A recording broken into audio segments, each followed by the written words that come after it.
all of you adventuring beings out there, and welcome to the stream.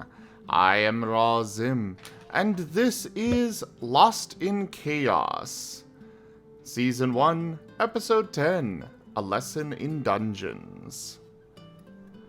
For the record, this is no longer under the ROW system, as we are renaming it, so we'll be back with a new name soon, but it is no longer being called ROW.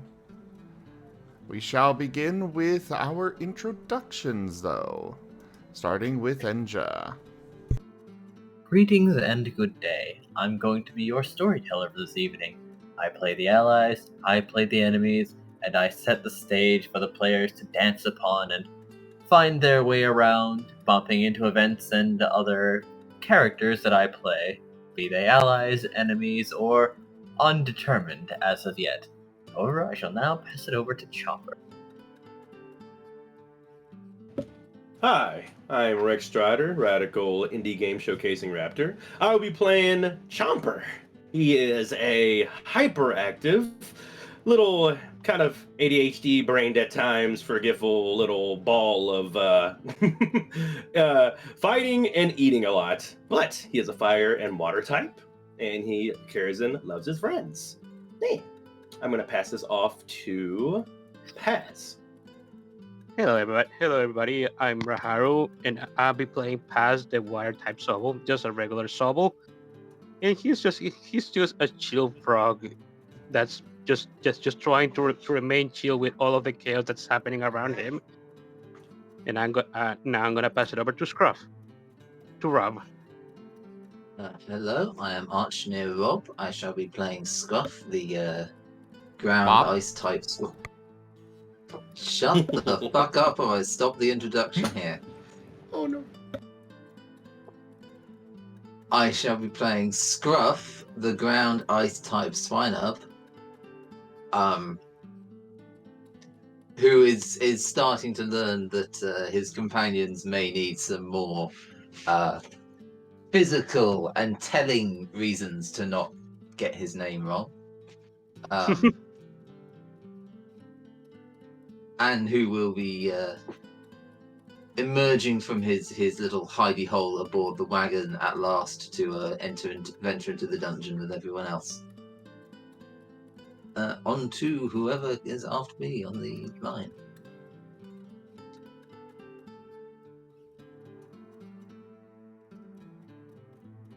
That way, Hello? Squirrel. Who next? Squirrel. Squizzle. Hello everyone, I am Zim, and I am playing Squirrel, the dragon fighting type Riolu, and also the embodiment of ADHD. Oh, I was Off to you, Vane. Alright, I am Taldirius, and I will be playing Vane, the dark flying type Murkrow. As has been the case recently, my ability for this session shall continue to be Insomnia.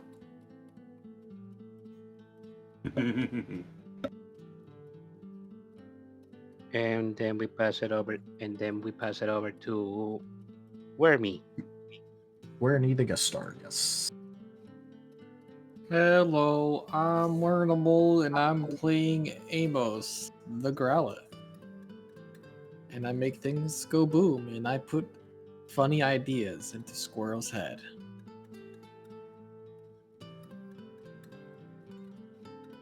And give Vane an aneurysm. We're gonna go ahead and turn the recap over now to Taldarius. Very rarely, I'm actually going to kick this back over to Rob, because he told me himself that he just watched the entire VOD about an hour before this. Oh, perfect! Go for it, Rob.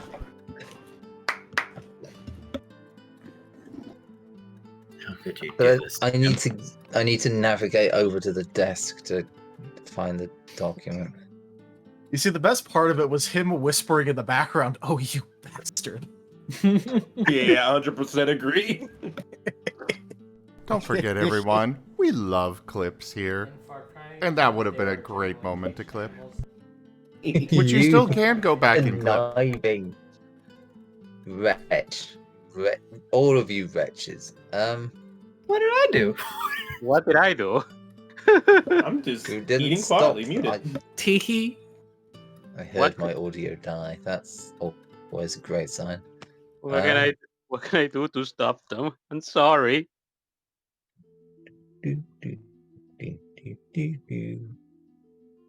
Raharu, it's actually all your fault. Oh no. I must repent.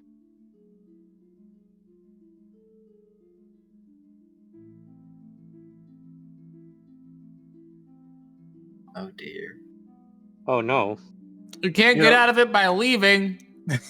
He mentioned that his audio broke. He'll be back shortly. Yeah. Oh, he's already back.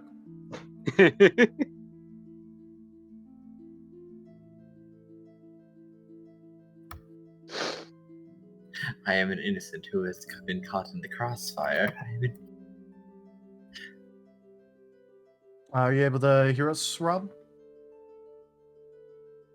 Disappointed in your notes. Oh, hey, we can hear you. Can you hear us? Uh-oh. I don't know if you can hear us.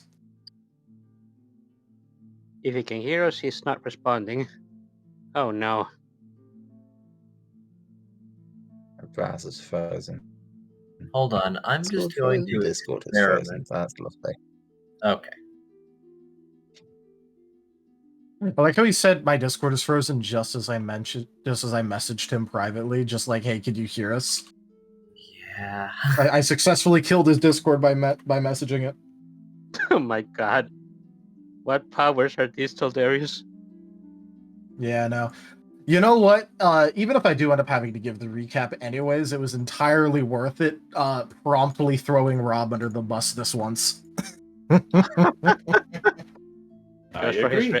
Just for his reaction? Wow. Mean. Mm. Look, I spend the entire like length of this game session attempting to keep back as much chaos as possible. I get to have my one bit of fun here.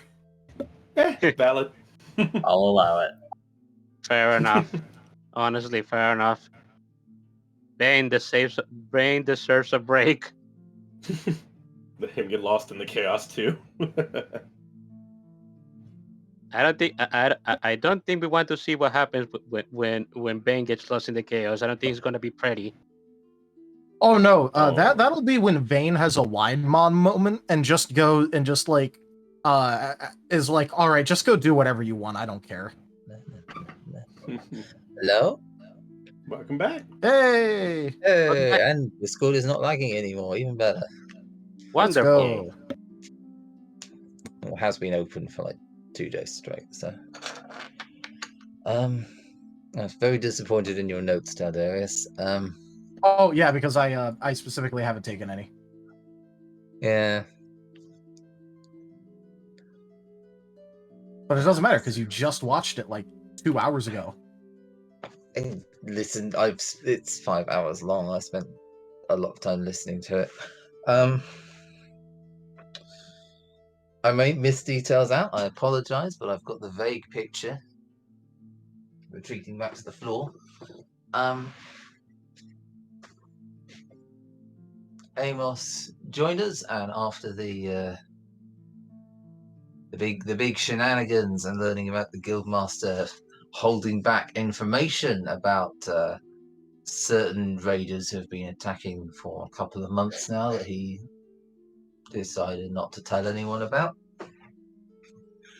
decided it was finally time to start actually moving forwards, and went to the lake and had a little wander around, and on the way down to the lake, Amos put it into Squirrel's head the idea to kick Scruff. And Scruff heard this and hurried away faster, and not fast enough. Getting down to the lakeside, there was a strange figure who appeared to be trying to dress themselves up in the same robes that we could tell matched the cultists that had been attacking in the dungeon and who had been deemed hostile. So Scruff took the initiative and charged and missed and landed in a heap next to him. And before being able to tell anything, any information about him, or introducing or getting, back up to attack, was swiftly punted into the lake by Squirrel. Gremlin that he is, and much to the delight of Amos.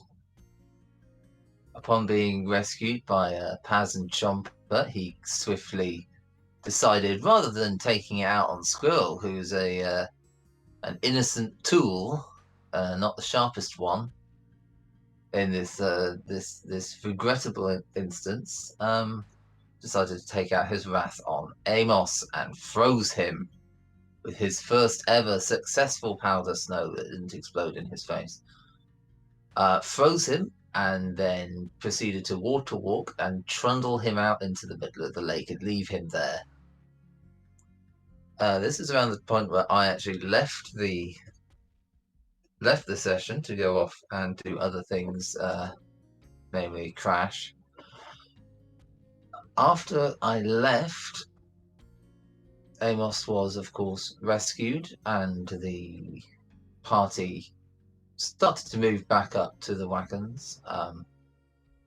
After offering the assistance to the strange figure we saw at the lake and finding out he is in fact a puppet of the guildmaster, a doll, a substitute, as you will, and taking him to the tailor along with the heap of robes to negotiate getting an outfit to hide the fact that he is in fact a puppet with holes through his body who closely resembles the guildmaster. That's the sort of thing that might raise many, many questions with everybody. Upon negotiating that, and Vane kindly lending him his scarf for the duration of the project being worked on, they finally found their way back to the caravan. Squirrel settled himself on the roof of one of the caravans, and everyone else loaded themselves up inside and ended up chatting with the party, who I'm afraid I cannot remember the name of them. Team Arleon. Sorry, what was that? Team Arleon. Team Arleon. Yes, that. Team Arleon. Which I believe is Kaz's brother's team, isn't it? Indeed. Yes. Yay, I got some details right. On the way, they foolishly taught Chomper how to breathe flame. And Squirrel, then not Chomper. I thought they gave some instruction to Chomper how to do the breathing thing. Yeah, that was and over then he was flamethrower. Then they gave detailed instructions to Squirrel about how to make fire. Yes, the worst mistake since Prometheus gave man the power of fire, and see where that got us. They taught Squirrel, the hyperactive ADHD brain little maniac who's currently overly enthusiastic about kicking everybody he meets. They gave him the power of fire, the power to breathe flame, and there will be many, many consequences for everyone involved. And I believe Scruff's life expectancy has indeed shortened drastically. Scruff, throughout all of the proceedings, has been bundled under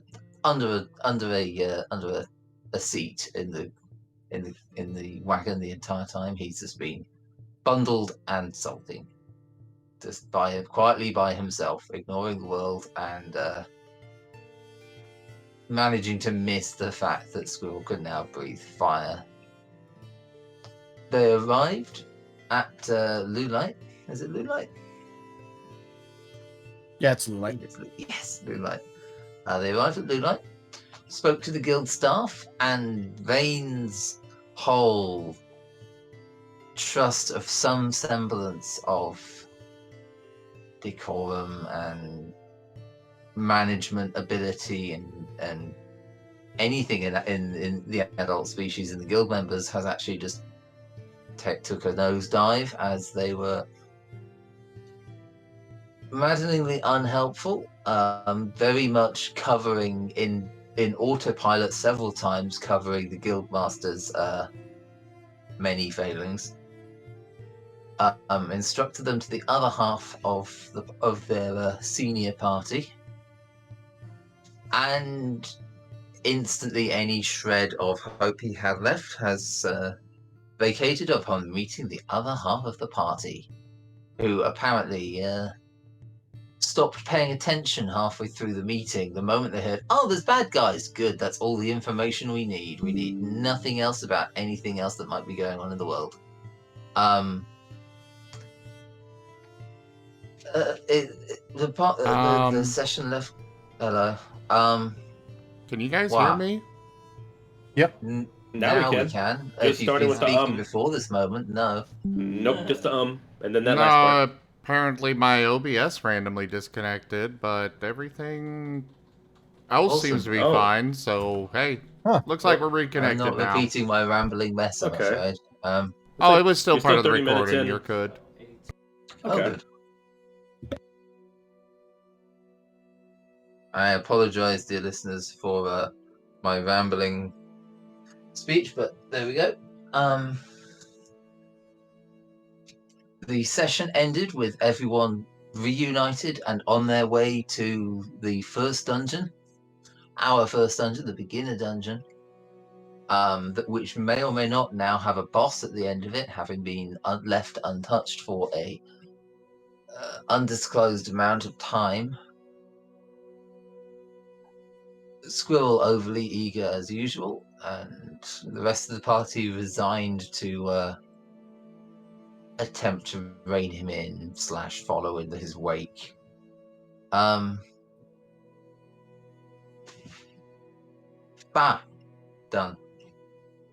All right. Just to recover a couple of other things. Chomper has found out about fire kisses and has now been explicitly banned from receiving fire kisses after eating Oh, bad yes. things. Aww. Ah, yes, that's right. He Stop. was explicitly banned twice. And the source of the fire kisses was explicitly told not to allow them. Not even a little bit. Not even Yep, a The only time where he's allowed to do it is if, like, you know, Chomper is bleeding out internally or something, or about to actually Here. die. And at which point, It's it would fine. have to be a specific amount of, hey, we can't get him to a medic in time. Looks like, if I'm understanding correctly, Rob was surprised by a spider. Yeah, big fucking wolf spider has appeared. Did it have a light bar? Is there music playing? Yeah. I was sitting on the floor and it appeared next to me. It's gone. Where did you go? Everything doesn't want you to no. do this intro, I swear. You're getting kicked off OBS. You're getting attacked by spiders. Jeez. It doesn't want me near the desk, apparently. It's taken over the spot underneath my desk. Cool. I'll stay on the bed on the other side of the room. Cool! Let's make some space on the bed. Yep, that's so... Yeah, that can stay there until it's reasonable hours to use the Hoover again, in which case he's going in the vacuum cleaner and staying there. Yep. Alright, the only other important thing is that we stopped just outside of the dungeon proper. Oh, actually another point to put in, sorry. As they were pulling up to Lulite, Squirrel started target practicing his fire on the sunflowers that surround, the beautiful sunflowers which surround the town, and burned several of them. Yes, he has I burned don't know away. if it's going to have unforeseen consequences in the future, but he did that as well. Yep. Don't worry, because Vane made sure to pawn off responsibility of that to the person who taught him how to breathe fire. Yeah. Oh, yeah, that's right. Good tech, good tech. Yep. Especially considering that, like, he specifically told the person teaching them not to teach them how to do that. both Paz and Bang explicitly warned him against that, and he still went ahead and did it. Results as expected. It's almost as if the driving force behind them wanted to see what happened. I mean, I think RNG itself wanted to see what happens. You remember Sims got reload for that specific set of events.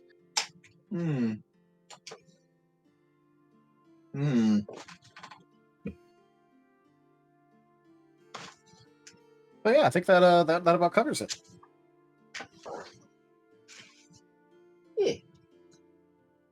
That about covers it. By the way, just for why Vane was so helpful to the cat, the culty guild master substitution, is with the logic of the faster I help him, the faster he leaves permanently. Fair. Yeah. That was his thought process behind it. It does seem to have worked. It does seem to have worked. He had to deal with absolutely nothing bad happening as a result of there being a guild master substitution that seemed just as crazy as the original.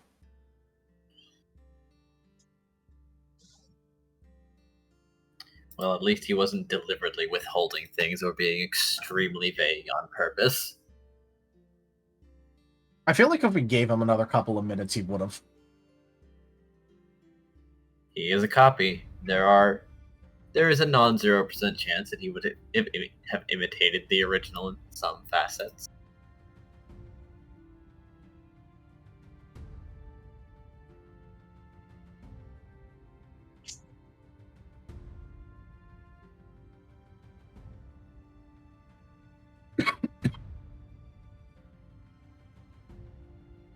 Yeah, so we should be good to start whenever recap is done. Ah, yes. So, everyone ready then? Rob, are you okay? I apologize if there are any audio issues. I'm not going over that side of the room again. Acceptable. You have to prepare, level up for that spider. I have a silly fucking question. House spider thing. I don't know. Throw a shoe at it. I would, check- but double that's check where the weapon. laptop is. That's the side of the room with all the valuable stuff on. Right now, I'm just imagining it like the "oh shit, a rat" video, but instead of a rat, it's a spider, and instead of it being that guy, it's Rob. A long-time friend of mine has proudly kept a clip from one of their streams a long time ago of they were in a call with me, and at that moment when I was sitting on the floor, a big spider decided to put its two front legs up and charge me across the floor, and all the clip is me going no, fuck, just up onto the bed and just staying there. Wow. That's not The fair. primal monkey brain saw the aggressive, small, admittedly tiny but aggressive thing charging towards me and went no. I have the most American approach of dealing with spiders and bugs in my apartment. I got one of those little salt guns. And it's in like the shape of like it's like a little revolver, but it like shoots like salt pellets at bugs and kills them. I need one of those. So I just pull out the bug gat. We should probably get started though. We should. Let's go. Yeah. I've been awake for quite a while. My Yeah. sleep Don't know schedule how has long not everybody been can fixed. I kill. woke up this morning. It is now midnight. I'll hold off my question for later. I was going to ask about the experience points and about sleeping if we get it later now. Should I do it while we're doing this? But we can just go ahead and start with whenever you want to start, Enji, and go into the town. Everyone has gathered outside the dungeon except for the familiar Arcanine. I'm gonna have to go on that side. Aww. No more. Aw, man. No more fire kisses. I guess No. we're just gonna have to get good at that.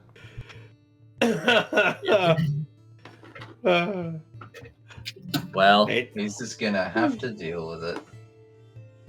Fail. and then The snake is going to ask, "Hey, where's Firebutt?" To which Farion said, "Unfortunately, he still has some reparations to set in order." I thought the Arcanine was Farion. Yeah, I thought the Arcanine was Yeah. Farion. All right, fair enough. Sorry, Zara. Believe me, Zarek Chomper would remember. Zarek said, "Farion isn't here right now. He had some reparations to set in order." Chomper's visibly Zarek is the app. disappointed in this.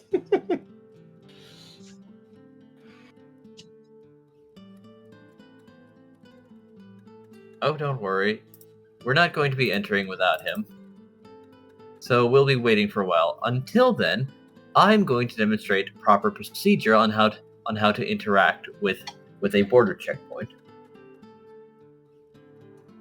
To which you will Oh, then. I'm really good at that. Yeah. No, you're not. We can get No, into you're that. not. The last time you were at a border checkpoint, you punched one of the border guards. You're not good at border checkpoints. Oh, good job, Squirrel. That was Being not. proactive. That was not what you were supposed to do. Oh, wait, really? Oh, Yes. Be careful, Squirrel. But good initiative. Yeah. You're not supposed. You're not supposed to beat up the guards. I'm just Zarek supporting my furrows his friend. brow a little. I see. Perhaps he'll just lead by example. No. You have to tell them before we enter. Because once we're inside, you'll never get them to pay attention. No. I'm paying attention. I am. By the way, are we eating yet? I'm going. All right. To be clear, I'm going to demonstrate proper interactions, and first we get information about the recent goings-on in the dungeon from the border checkpoint, as they have the most on-hand information as they engage and speak with anyone who enters and leaves, specifically leaving to be the first hearers of abnormalities. So if there is an abnormality, it is proper to interact with them properly first and hear about it so that we can make sure that we are ready for said abnormalities. But also, never, and he turns and looks at everyone very sternly, never, ever underestimate a dungeon. We are ace rank. However, I will still refuse to enter a dungeon without everyone ready and present. After all, they are still dungeons. And while at worst we will be knocked out, it is still bad form to start getting careless. That will build up a habit of carelessness, which will come to bite us later inevitably.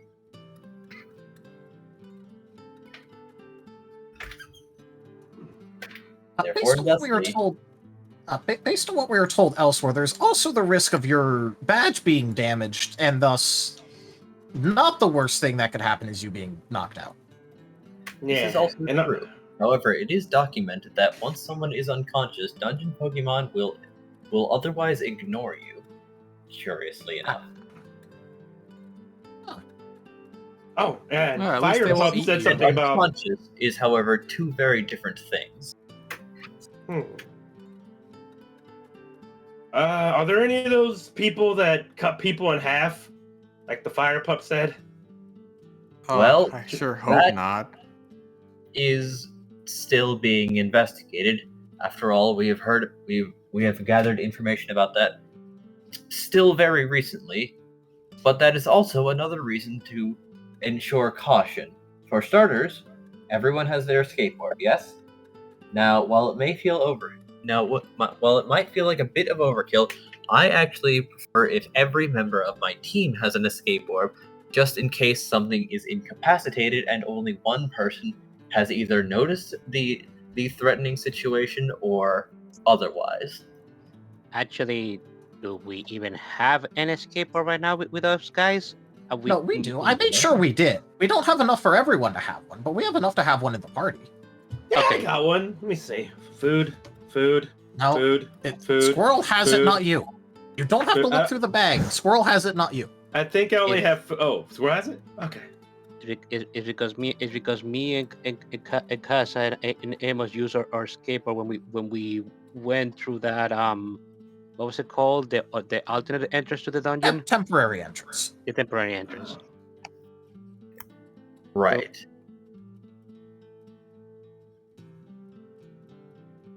So I have an important question. Proceed. So I read in a book that there are a lot of traps in dungeons at times. Should we be expecting traps in even rookie rank dungeons, or? No, they don't start appearing until roundabout silver, and truly, they never become entirely prolific. However, it is good to be mindful of them, as they are otherwise extremely hard to detect, as they are, until stepped upon, visually identical to the rest of them. But being able to respond to them is a good matter. You said about, so have they showed up in lower ranked dungeons? There are very few documented cases. I would estimate about 1% of the time, one trap shows up on a floor in a dungeon. Hey, Squirrel Chomper, you're not allowed to leave the group. I don't care if you see something shiny or smell something good. There might be traps, there might be danger, you're not leaving the group. Why? However, Why not? At this point, you realize Chomper had been looking at the ground, at the rocks for a moment, and has not caught the traps really that much at all. Okay, Chomper. Why? Let me put this in. Let me put this in a good way for you. There are traps inside of dungeons that can ruin the food you're carrying, which means that if you stick with the group, you won't be the one to hit those traps, and your food won't get damaged or destroyed or rotten. Remember, Casa specifically mentions us that there's traps inside of dungeons that are specifically made to spoil the food that you find inside dungeons. They become inedible. Yeah, they get known as grimy food, and you can't eat them. So you shouldn't leave the group, because then you're at a higher risk of getting your food turned into grimy food. Devious. Wait, grimy food, is that's still food though? Food's in the word. No, it's specifically made inedible. It's poison. You sure? I mean, yes. It's still in date, right? You can probably. I specifically looked this up while we were at the library. I think the library knows better. It's poison. The library says it's completely inedible. It's poison, Chomper. Are you going to eat poison? Yes, he will. Don't ask him that. He will. Sometimes some people say hot sauce is poison because it has capsaicin. But you still eat it. Sorry, I'm sorry. So, I know the food. This is quite acceptable. In their own way, they are eager. I just have to find a way to be intelligent and redirect their energy towards learning by presenting some interest. By the way, there are many kinds of traps. If you would care to learn, some of them might actually be quite interesting to you, Chomper. I do things. Thank you so very much for that tip to the channel. I really appreciate the support. The first tier of the tip goal has been completed. Marvelous. Such as, did you know that some traps will stay behind after they're triggered, however some will not? After all, there is an explosion trap. Ooh. And then there is a larger variant. These are ones that do not stick around. However, there is also a hunger trap that will make you hungry if you step upon it. I'm already hungry. Why would you tell him that? To emphasize that there are a diverse number of traps. It will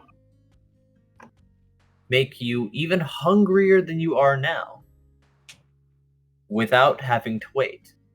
But that means you'll finish your food faster, Chomper, and then you'll run out. Huh.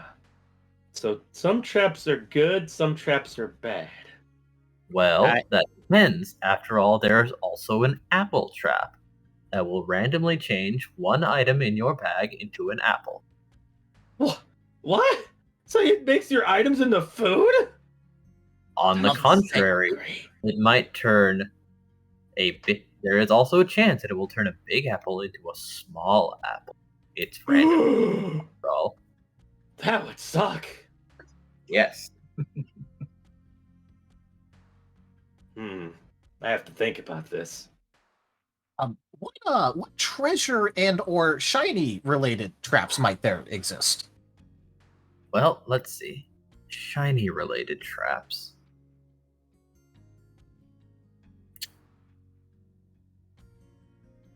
There aren't too many that come to mind. However, It doesn't matter how common they are. Just pick one and mention it.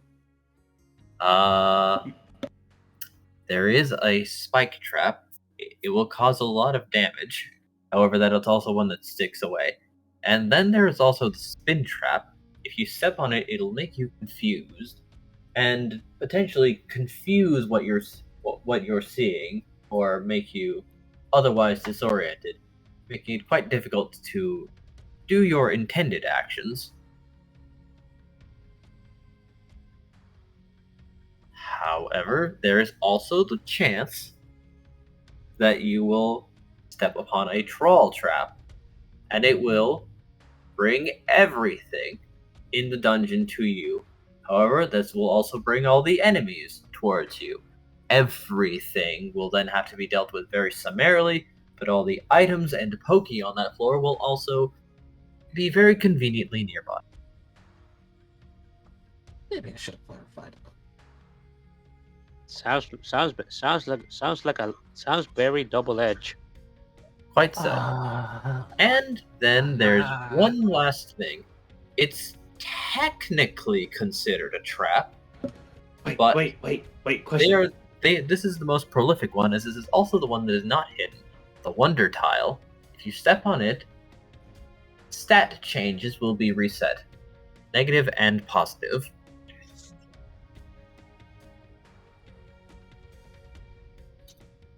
So if a Pokemon growled at you, if you stepped on it, your attack stat would return to normal. Oh. Yes, All right. I'll take I think I have a good way to put this for Squirrel. Squirrel. Yes?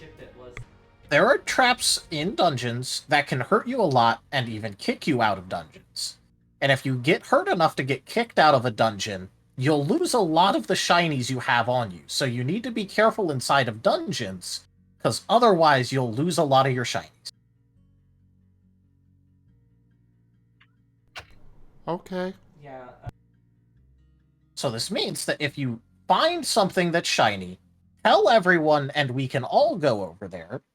Because if you're by yourself, you may get hurt and lose all your shinies instead.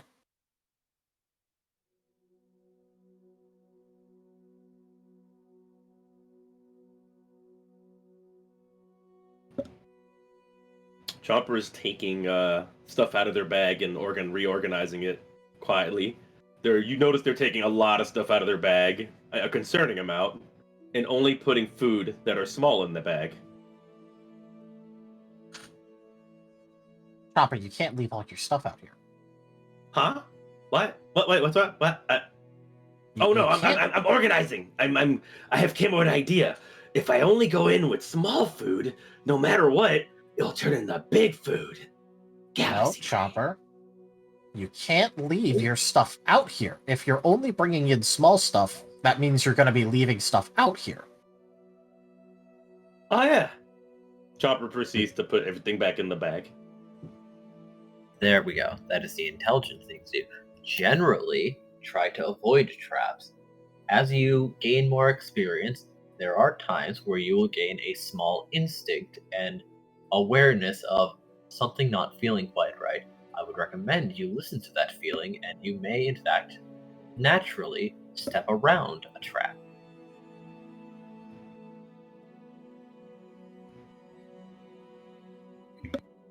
Now, as I was doing, he will turn back towards the border checkpoint. Hello, border guard. Ah, hello. Whom might you be? I am Zarok of Team Arleon. Here is my badge. He will take his badge and then press it upon the table. They will inspect the badge and review the log for today.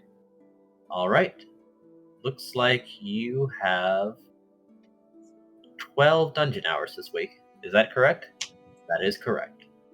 Then you have 2.5 days left. Stay safe, sir. Are there any abnormalities in the dungeon that I should be aware of? Well, normally no, but as you were there earlier,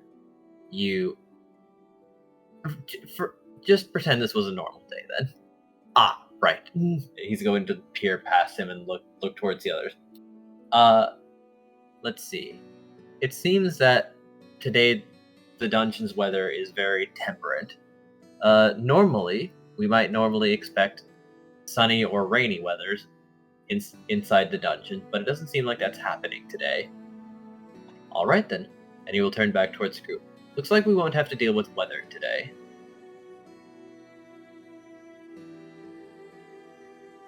Would you log my starting time? Yes, I would. He will then inscribe the time and Team Arleon. Will you be taking your full team? Yes, Farron will be with us shortly. Understood. Forzar gives him a list of names and their species, which he all logs down. Team Chaos, I would ask that you do the same. All right. Just really quickly, why does the weather matter? Oh, well, weather can actually influence our moves. During sunny weather, and I mean very powerfully sunny weather, fire moves gain a boost, whereas during rainy weather, a water move would get a boost. And then there are also other weather conditions, such as a sandstorm. Rock and ground types would not take any damage from sandstorms, but other types would. There's also hail, potential thunderstorms, mist that would have otherwise obscure our vision. It's best not to underestimate any factor in a dungeon. So this could help you fight. Okay.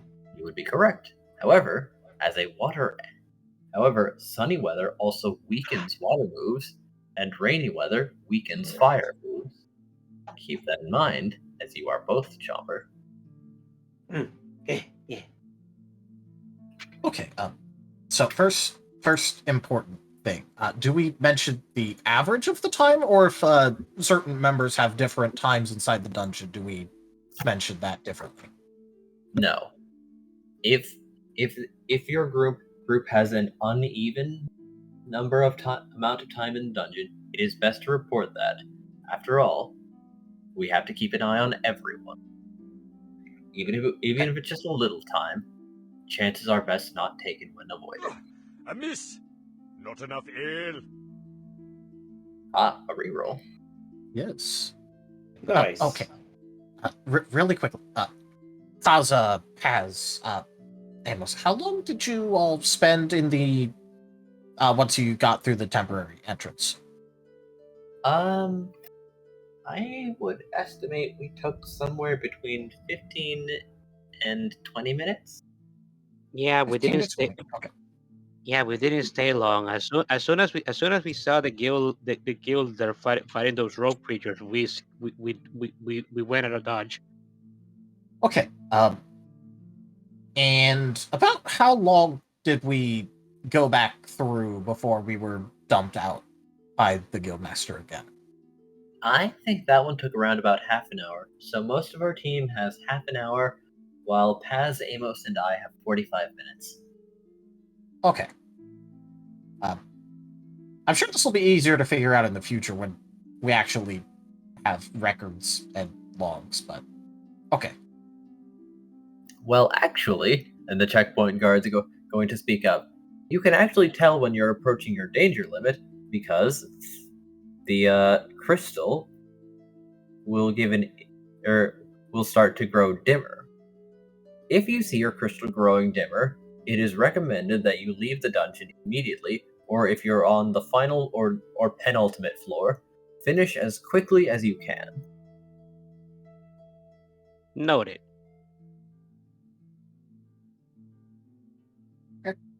Your badge will still work in that state, but it's something of an emergency signal. And as each person has their badge on their person, do keep an eye out if you see a dimmer badge. It's definitely good to know. Okay, so we have actually, how do you declare people that aren't an actual member of the team but are associated? Well, usually that is frowned upon. However, according to the missive that I'd gained, he is being allowed special exception and will be getting a temporary badge. Is that correct? He's looking over to Zara. I believe that is correct, yes. Amos? Yeah. The checkpoint guard will unwrap a cloth package and present a badge that looks mostly like a normal badge, except that it has a T engraved on the crystal. All right. So I just put this on, I guess, next to the other one I have, I guess. Yep. You are now a temporary member of Team Chaos. By the way, most guild facilities do have methods of identifying which badge belongs to which team. Some of your information is inside each badge. Interesting. So do make sure that you have your badge. Granted, I took the liberty of rearranging them after some examination.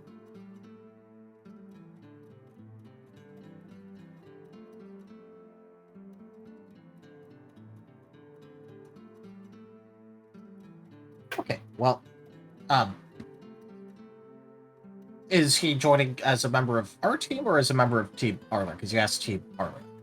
No, he will be a temporary member of your team. Okay. I just wanted to make that. Yeah. Understood. Now that I've demonstrated proper etiquette for engaging with the border checkpoints, who would like to step up and do as I did? I'm just going to automatically kind of put up his wing. Yes, Vane, by all means.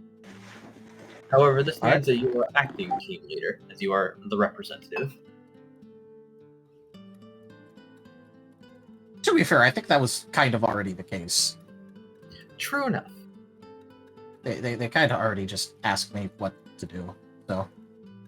Very good then, team leader Vane. Impending sense of doom, realizing he has accepted managerial responsibility of Squirrel and Chomper. And temporarily responsibility of Amos. Well, to be fair, you're more of like an associated member, so it's not like a long-term. I'm officially in charge of this shit now. Yeah. And so he's gonna give himself a little shake and then just go ahead and go up to the border checkpoint guard. Good day. I'm assuming Team Chaos? Yes, I am the leader of Team Chaos, and we would like to enter the Lulite dungeon today. All right, that should be acceptable. May I see your badge? Yes, you may. We'll take the badge and look it over, though this one is a bit more of a formality. You are an acceptable rank to enter the dungeon. Is there anything that we need to be made aware of in the dungeon? Well, normally there are weather effects, usually either sunny or rainy, and sometimes that changes between the floors. However, the weather has been very temperate today, so you'll probably not have to worry about that. Okay. As for our team members, we have Chomper, who is a Totodile for a Coco mix. Hi. He has been in a dungeon for 30 minutes this week. We have Paz, who is a Sobble. He has been in a dungeon for 45 minutes this week. We have Scruff, who is a Snubble. Hey Scruff, what were you again? I get Swine. Spider. Okay, sorry, I Swine. just haven't had to introduce what you were to anyone. So, all right. So we have Scruff, who's a Swinub, and he has been in a dungeon for 30 minutes this week. We have Squirrel, who is a variant Riolu. He has been in a dungeon for 30 minutes this week. We have me. I am a Murkrow. I've been in a dungeon for 30 minutes this week. And we have Kaza, who is over there. They are an Abra. And he has been in a dungeon for 45 minutes this week. And lastly, we have an associated member of Amos, who is a Growlithe and has been in a dungeon for 45 minutes this week. There's also yourself, but from what I heard earlier, you've also only been inside for 30 minutes. Vane did introduce himself. Oh, right. He will log that down and said, understandable. Then you should be fine. However, do note that should anything go wrong and you stay longer in the dungeon than 2 hours, we may come look for you, as that is far past the usual estimated clear time, and we may assume that something has happened. Estimated clear times? Ah, yes. This dungeon only has 3 floors and rookie rank enemies, so we do have an estimated time where we expect things to be cleared, and even if you are within your dungeon time, within your usual dungeon time, if you are inside the dungeon for an abnormally long time, just as a precautionary measure, we may try to check on you. So is 2 hours the expected time under normal circumstances? Oh, actually, the estimated time under normal circumstances is about 40 minutes. Okay. But should 2 hours elapse and we haven't heard or seen from you, we may be concerned. Okay. Yeah, I just wanted to check, because if it was supposed to be 2 hours, I was gonna ask if there could be some extra time because of the whole Team Arleon probably teaching us things, so we're going to be taking it pretty slow. Ah, yes, understandable. I will make an addendum to that.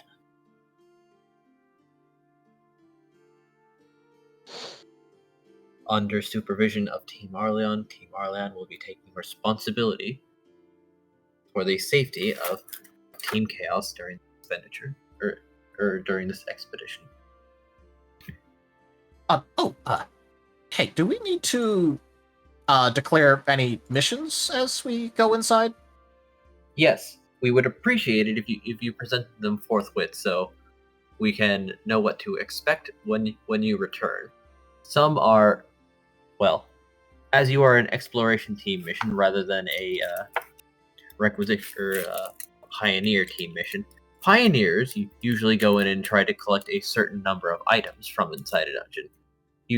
Usually building materials or something of the sort. A very specific amount of a very specific set of items.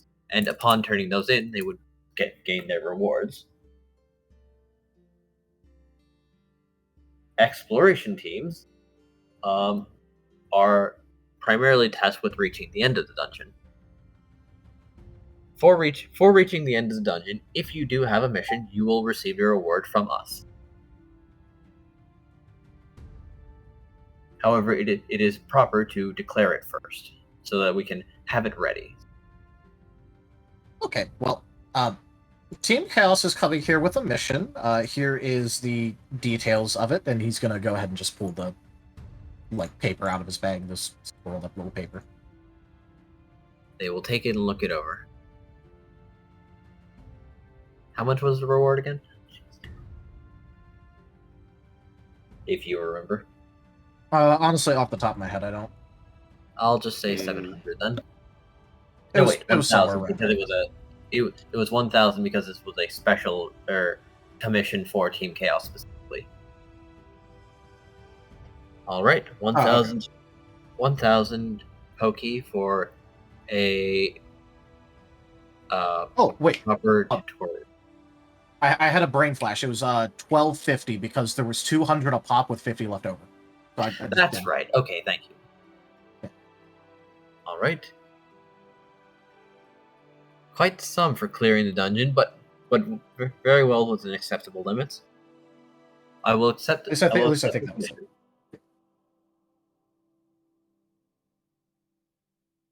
All right, Team Chaos, your mission is accepted, and we wish you the best of luck.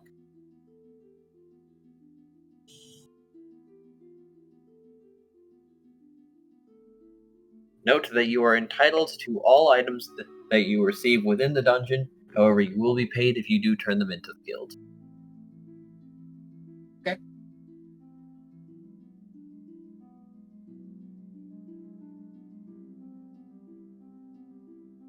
He is going to log everyone's name and the starting time as an Arcanine is now hurriedly running over. Am I late? You are a bit, yes. However, that gave me time to give a more practical lesson to our juniors. However, in the future, remember, be responsible and to listen to others despite insistence.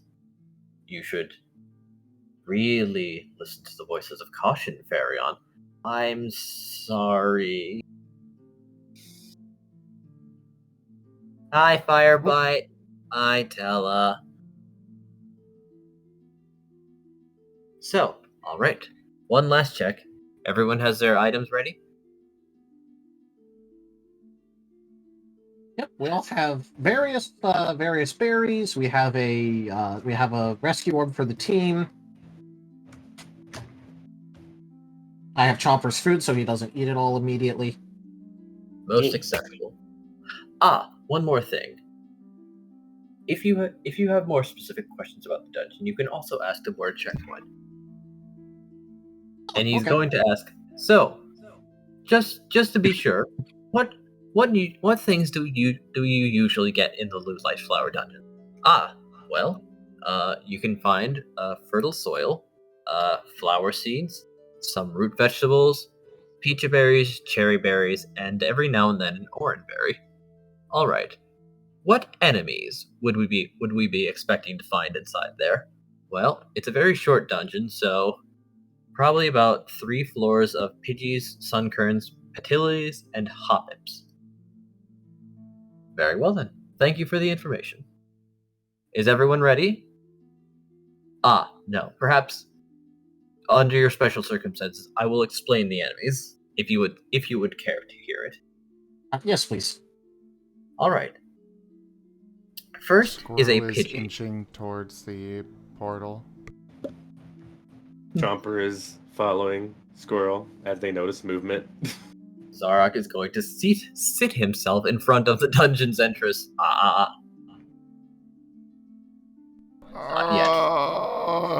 But you've been going for so long. Knowledge is power. Because Also, go ahead. Sorry. knowledge is power because it will keep you from being defeated, young boys. A Pidgey is a normal flying type. This is relevant to you, Squirrel, because that means that they are not resistant to fighting type moves, much like a normal flying type would be. However, they do still have a flying type move, I'm assuming, which means that they are effective on you. Be cautious. Oh. Also, again, Okay, you great. two are not allowed to go off by yourselves. I already told you this. If you ran off into the dungeon already, you'd be going off by yourself. Well, no, technically, if we go together, then we're going together. Oh, that's also true. Now, technically, a Hoppip is also a point of caution. However, I do not believe that Hoppips have very many flying type moves, but they are still a grass flying type, so your punches are going to be less effective on them, Squirrel. However, your fire move, he's going to frown at Farion, will be very effective here. There are many grass types here. The Sunkern, the Pilital, and the Hoppips are all grass types. Oh, I could do that too. Okay. However, this also means that they are resistant to water. Pass. It's okay. Gotcha. Now, you are also able to attack without using a move. But I don't know if you've done this very much. If you've all checked the page before. Has everyone read that bit? I believe it's called Struggle or something? Strike. It should be. Strike. Oh, kind of like when I tripped that guy. That makes sense. I'm unfamiliar with that moment, but it's funny. Working Squirrel's together so and good. doing non-damaging moves to support other allies is also very beneficial.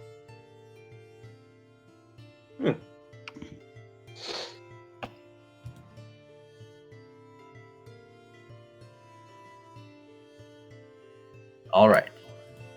Now, I believe that is about everything. Okay, Squirrel, we can go. Hold Running in. together.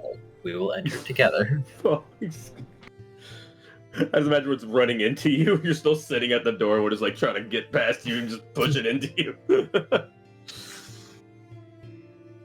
We will let you do the fighting, but we will be on standby and providing instructions just in case.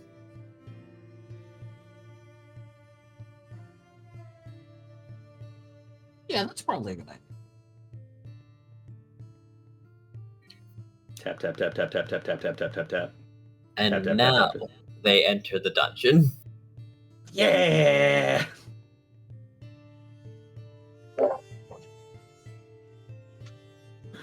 Imagining Squirrel and Chomper running in like it's the gates opened in Six Flags or something. It's kept us waiting this whole time. It's Black Friday at Pokemon Mystery Dungeon.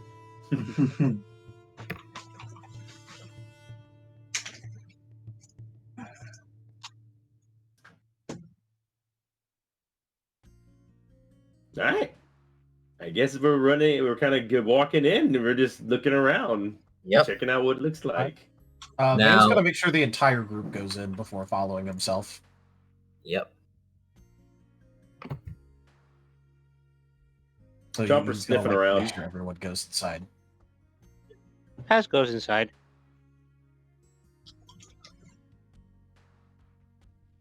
Scruff follows them inside. Cautiously. What does the dungeon smell like?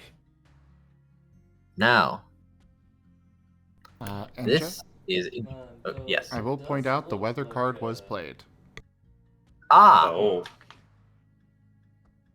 I Wait, see. this is a good time for the restroom. BRB. Fair enough.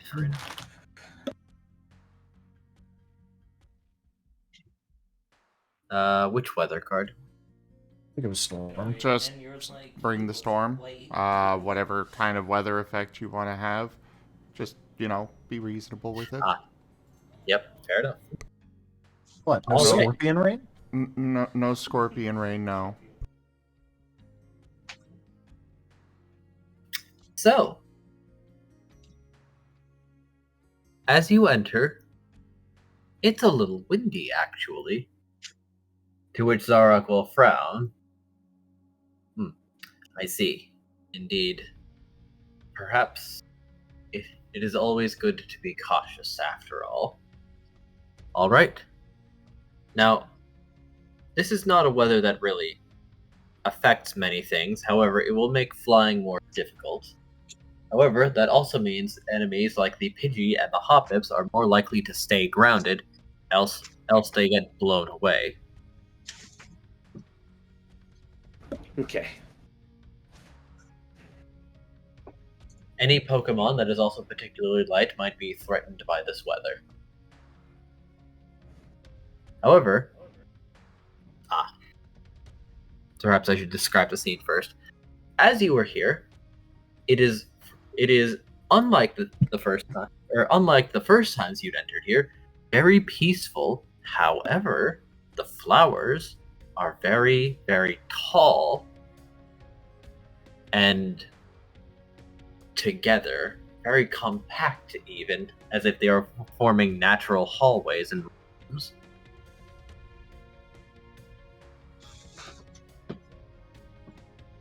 In fact, they are quite tall, perhaps even 10 feet. Oh wait, I know how to deal with these. No. He's gonna. He's trying Ember on the flower wall. Well, there is fire, and it does connect, and the flowers are burnt, but they don't catch. Zarak will clear his throat. On to the first lesson. Generally, dungeon walls are very durable. A dungeon walls will be made up of, well, their primary attribute. As we are in the flower fields, the dungeon walls will in turn be these flowers. You can get through them, however, and his claw will glow with a dark energy before slashing upon the wall, cutting through some stems, and the tall flowers do fall over. But he only got about 2 inches in, with so many more flowers behind it. It will take an extraordinary amount of time and effort to burrow through the walls. So, unfortunately, just assume that the walls are indeed walls. Also, Squirrel. Look at me, Squirrel.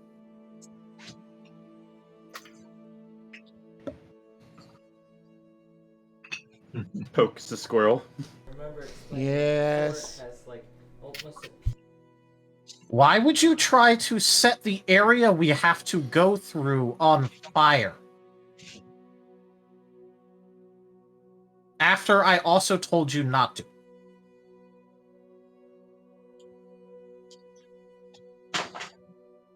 Oh yeah, I guess we do have to go through there. Some of it Oops. like further. It's When I brighter tell now. you not to set something on fire, there's generally a reason. Well, how I fortunate know- for you that dungeon environments are usually actually quite hard to damage. Yes, but that's not the point. You are correct.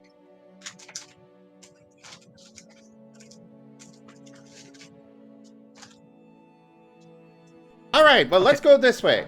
And he starts going towards one of the hallways. It's not. Ah! Hold. Chomper's falling. Mix of adventure / also trying to keep up with Squirrel so they're safe. Zarg is going You to need use to quick stay attack. with the group. Zark is going to use quick attack to effectively teleport in front of them and say, "Hold. There is more. There are new lessons now. First, everyone take out There's been More so stuff many. to learn. Okay, When do we Has to get learn to the find fun- stuff and beat up stuff? guys, we are going through this dungeon with them so they can teach us things. So that way we can safely go through the rest of the dungeons. If you don't pay attention now, I'll make sure to lecture you twice later for every lecture you don't pay attention to. Oh no, that's terrible. I Squirrel, we will might do want to this. listen to this guy. Pay attention to what they say. Mm. Okay. Also, Thank Rob, you. we're Chomper getting a plops lot of down. background noise from you. Oh, sorry. I will also say in advance, Scruff is sticking near Paz for this at the moment. He wants them to be nowhere near the 2-5 either.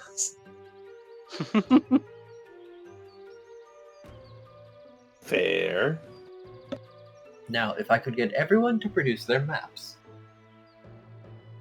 Paz takes out his map. Chomper's chewing on something. Chomper, get out your map. Hmm? I know you probably have it at the bottom under all your food. You have to get it out. Scruff looks at the floor. Curiously, the map does display some information. Some dots, one of them being themselves, and the other dots being the same color but their allies. The white dot represents the holder of the map, while the yellow dots represent allies. And it does seem to have an outline of the room that they're in, along with one section where there isn't a wall, and it does seem to enter a hallway. The map will automatically update with what we have experienced. It will help you from getting lost because every now and then the dungeon's layout does change.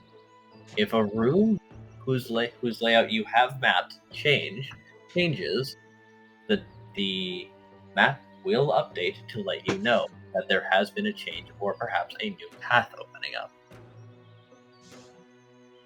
Okay. Very important question here. If a member gets separated from the group, can we find them using the map even if we don't know where they're at? Yes. These dots will let you know where all your allies are, regardless of where they are on the floor. This still doesn't give you guys permission to run off by yourselves even if we can find you. Think of the traps. Thankfully, as you are a team, your maps are linked. What one person can see will be shared with others. Now, it is not recommended, under any circumstances, to fan out just to map out things faster. There are reckless teams that do that, and they don't get very far, because they're reckless.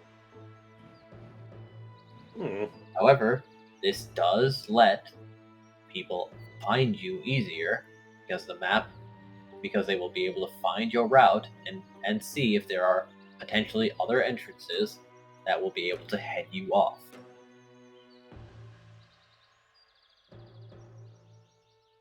What if it's teams of two? Two? That's still a team? That is also still fanning out. That is spreading your forces. Our modest fellowship expands. Okay. Praise the sub. Zoroark720 just resubscribed for 36 months. You all are cute. Marvelous. Zoroark! Thank you so much for that resub and those 3 years of support. Thank you very much for that. I really appreciate it. Thank you for being with me all this time.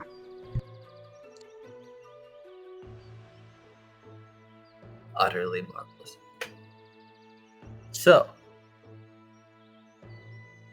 now that you know to use your map and check your map, it will also let you know if there are items on the ground. If you see them, you can peek into a room and then elect to go around if there are enemies there that you don't want to engage right away. Now, enemies will not stay highlighted on the map unless you are actively within visual of them. However, that information will also always be shared, so you will also be aware if your allies are in danger. If for some reason you are separated, he is looking at Chomper and Squirrel.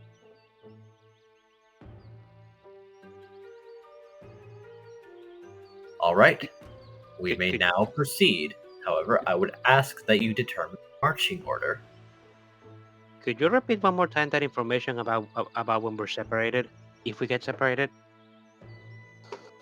There are red dots that will appear on the map. These are enemies and hostile. Mm-hmm. They will not stay on the map unless you have unless you are in visual range of them. Noted. However, this information will be shared to all maps. So if for some reason you are separated and someone is checking their map, you will be able to see if others are in danger or in combat. Noted. Thank you. All right, are we ready? I would recommend that a marching order is determined. All right. I guess first of all, why? Well, every now and then, while it is also good to have someone on the on the map constantly, it would also be recommended to have someone looking out. After all, occasionally, sometimes a dungeon Pokemon will camouflage itself in with the surroundings or otherwise hide in some Don't attempt to teach ambush my you. hamster to suck eggs! So, it is best to have measures against it, and some people being deliberately watchful. Also, these hallways are not the widest, so in case of emergencies, people with short range attacks towards the front, and people with more ranged attacks are usually towards the middle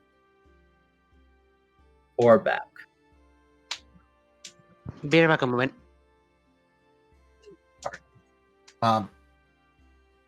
So I guess to help this out, Chomper, you mostly have ranged attacks, right? I can do a burning claw attack. So Okay. I have that. Yeah. Because I've mostly only seen you breathe fire and water. Since you influence Enja. Alrighty, let's see it. I'm still learning how to make it an attack for fire. I mainly use my claw, but I do know how to do the water shoot. All right. As you're pretty ranged, right? Yeah, I can shoot far with the water shoot. I was asking Paz that time. Oh, man. Yes, I was definitely thinking I'd be better in the ranger position. All They're right. really good. I can attest. Scruff, I've only really seen you do the powder snow puff thing. What are you able to do? Charge as well. Or you tackle stuff. Ah, yeah, okay.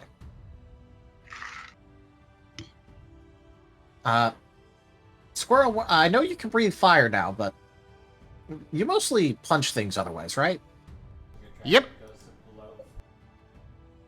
Okay. Squirrel is taking the front. Oh well. And Amos, I know that you mentioned that you could use flamethrower, but what can you do besides that?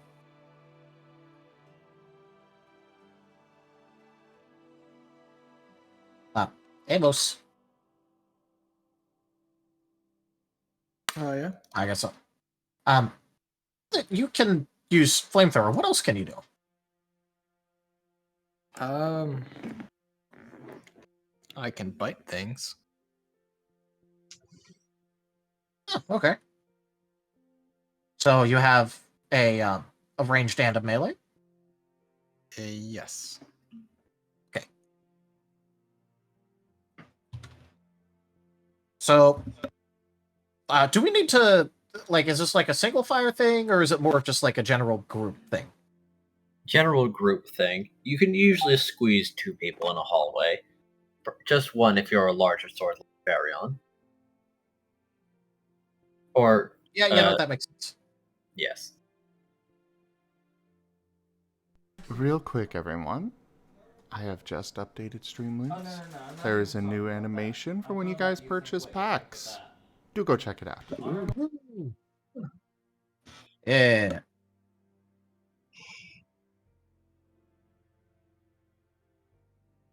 All right.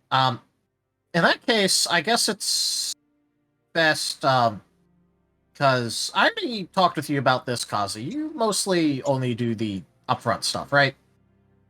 Kaza will nod. Yeah. Also, maybe now might be a good time to apologize, I guess. I'm not used to being responsible for other people. Sorry. But, I can be very mobile, and, maybe I can help with repositioning if needed.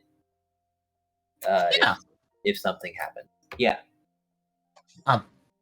well, Squirrel's gonna take the lead, and you're also very front focused, so you should probably be near him, and then you could also probably help get him back in case he forgets that he's not supposed to run off alone. And you Okay. can get him back with the group. And also, just, you're kind of better up close anyways. Yeah. Right. I'll do that. Alright. So, Paz and Amos would probably be best, like, all the way in the back. Because, Amos has apparently a really strong ranged move, and then Paz is very ranged. I'm kind of in the middle, Chomper's kind of in the middle, Scruff is kind of in the middle. I guess Chomper and Scruff should be in the actual middle, and I know it's a little bit windy, but would it be okay if I, like, just kind of, like, flew above them a little bit, so long as I'm, like, I stay low down? Yeah, as long as you're not above the flowers, that should be fine. Okay. In that case, yeah, I'll just be a little bit above you guys. Oh, And what I will can- happen if he goes above the flowers? Yeah. You should go up above and see. Oh, wait, I could go up above. No! Squirrel is No. taking off. No. Zark is going to then produce a rope from his bag and tie it around Squirrel's waist, A generous bestowal. before then tying the other end to his leg. Raharu 95 tip. I'm just $10. going to do this now. This should be fun. Squirrel is trying to cut the rope. Also, Raharu, thank you so much for that tip and supporting the channel. Oh boy. The second tier of the tip goal has been completed. On welcome. to the third. Thank you so much for the support. Hey, Squirrel, we're inside of a dungeon. You cannot be messing around right now. You can't be going off by yourself or doing things that we're not supposed to be doing or could be extra dangerous. We already got told that because of the high winds, it's dangerous to fly up. And that's important because of the Pidgeys that you're also supposed to watch out for. Because they also fly like me. So, due to the high winds, we're not going above the flowers, because otherwise it would be very bad and dangerous for our health. That's what will happen if you go above it. Okay. He's still trying to get the rope off. Fortunately, the rope seems quite sturdy. How is he trying to get it off? Well, at first he was trying his... Also, Rob, background noise, please. He was trying with his claws first, and failing that, he is using Ember.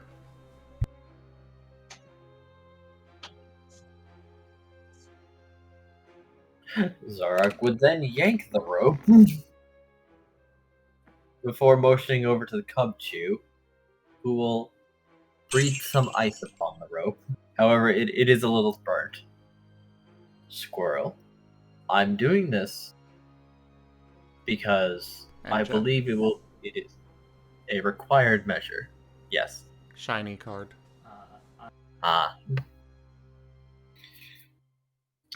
Well, that is not a difficult thing to provide, as we are now in a dungeon.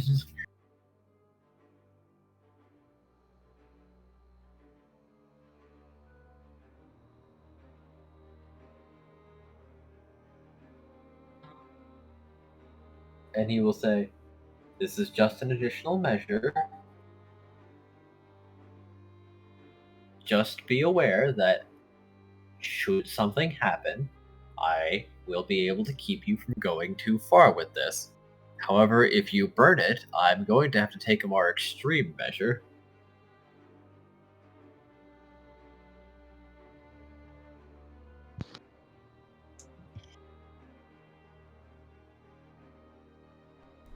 However, towards the corner of the room is a small pile of pokey. A resplendent offering. Oh my. Nano 8-bit Shadox tipped $60. Duke. What? Nano! Holy Whoa, crap! Dang. Wow. Nah.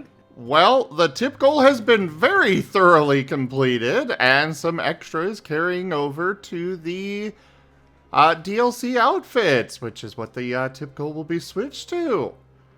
Thank you so much for that support, though, Nano. I really, really appreciate it. You have smashed the tip goal. Mwahaha! Gracious me. Gracious me.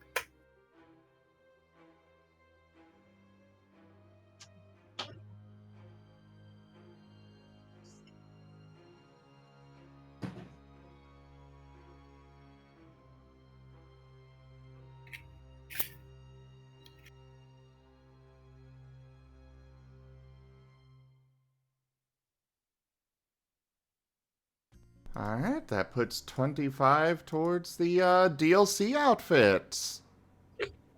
But thank you so much for that support. Really, I really, really appreciate it, everybody. Alrighty. Poke has been revealed to Squirrel. There's some in the corner of this room. Squirrel is rushing for it. Thankfully, the rope is long and Zarok does not pull us, as Squirrel is not trying to free himself from the rope. Rushing over, it is a small pile of single number coins, but put together, it is 58 Poke. He's pocketing it very quickly. Ah, nice find. Right, so that's one already. Well, One. thankfully he didn't leave the room that we were all in. But yes, and Zarok is going to just like motion towards the rope. Don't worry, I will be attempting to rein him in. You said I 58, appreciate the right? help. What? You said 58, right? Yes. Okay. Sorry for interrupting you, Tadarius. Go ahead. All right, so you I appreciate the help, but this is still one. I'm going to count the number of times that he runs off in the middle of a lecture. Understandable. I will also say in advance that after this tutorial session, we will then be running this dungeon again, and this time we will be offering no lectures and just watching to see how much of it is sank in and examine what we need to touch up upon and repeat again. Okay, good. Very good. No. Let's just say that this day is yours. We have more than enough time to spend in this dungeon for quite the while. I really do appreciate the help. I know you're technically getting paid, but I still appreciate it. It's perfectly fine. I do feel that in some ways that perhaps if he's going to look over to Tella, we may need to prove ourselves in the eyes of our juniors as worthy of our rank. What did I do? You are aware of what you did, Tella. And we will be If it helps. Oh, and go we ahead. will Sorry. be going over that meeting again in great detail until you can memorize it and recite it back to me. Oh, no! Speaking on that, I perhaps should explain Tella. She's not the brightest one, but all of our members have some versatility that puts them above the rest. Tella, would you care to demonstrate yours? Oh, okay. I mean, right now? Yes. Okay. And the giant snake is just going to lay on the floor. Dog. Don't call me dog. As Pharaon raises his paws and slams them to the ground, and Tella just closes her eyes. 7 enemies, 5 rooms.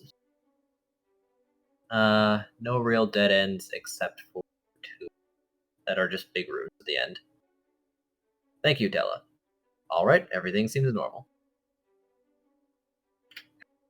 Wait, Wait. there's going to be an 8th enemy showing up in 5 minutes. Ah, yes, thank you. Alright, Right. good stuff. By the Right. way, I'd completely forgotten, as these are conjured Pokemon, if we take a while, new ones will show up, but slowly. You won't I clear a floor of enemies. see. Also, did she just sense whatever is inside of this floor? How do you do that? Well, she is very sensitive to tremors and has gotten quite adept at feeling the dungeons. All she needs is initially a large shock, and Farion can more than provide that. Hey, And she Scruff. can pseudo map a floor. Hey, Scruff. I think that is something that you could probably learn yourself. I do feel that he would be very able to this. Well, I mean, I can sense some stuff, but not in detail. Well, you can tell when there's stuff moving around me, but I can't tell it apart. Don't worry. In time, you'll be able to develop these senses. Scruff looks very interested.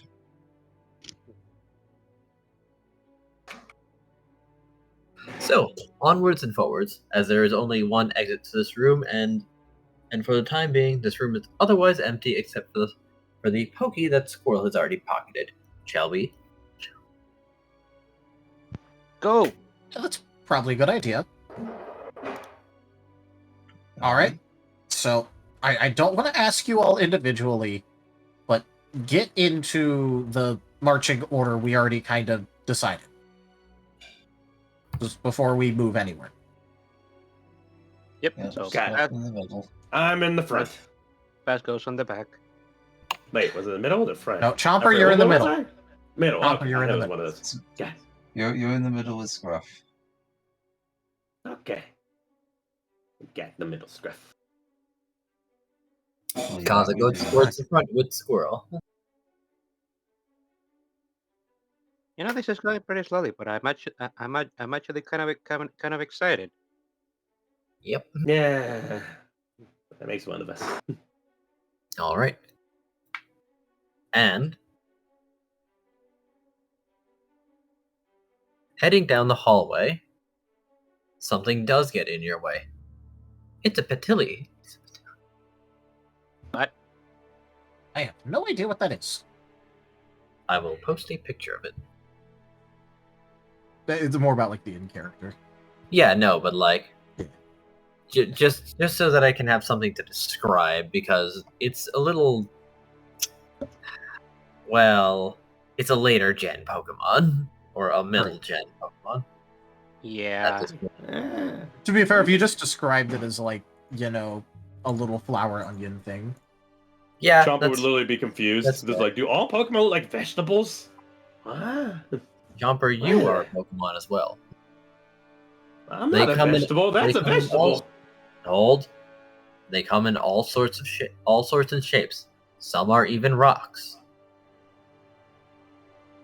and some are inherently metal. Wait, there are Pokemon that are rocks? I eat Yeah. rocks. No, you don't. But I Actually, yes, he does. Yeah. It Where is you not please good for mute you and yourself. indigestible if you do that. I That have already means told him not to eat rocks. Are you a psychic type? Do you know I don't eat rocks anymore? No. Spooky. Most Pokemon don't eat rocks. Chomper, Oh, are special you then. eating rocks? not all the time. He has Okay. been. Now, Yeah. let me explain this simply for you. He If has- you eat rocks, they will stay in your stomach and not leave your stomach. Oh, that's good. I'll stay No. full. No, you will be hungry, but food will no longer be able to enter your stomach because it's full of stuff that it can't digest. And you will die of starvation with a full stomach. What? How can you? How do you die from starvation with a full stomach? I don't understand. If you're full, how do you starve? The important thing about food is that your stomach is able to process it. Unfortunately, some things cannot be processed, such as rocks.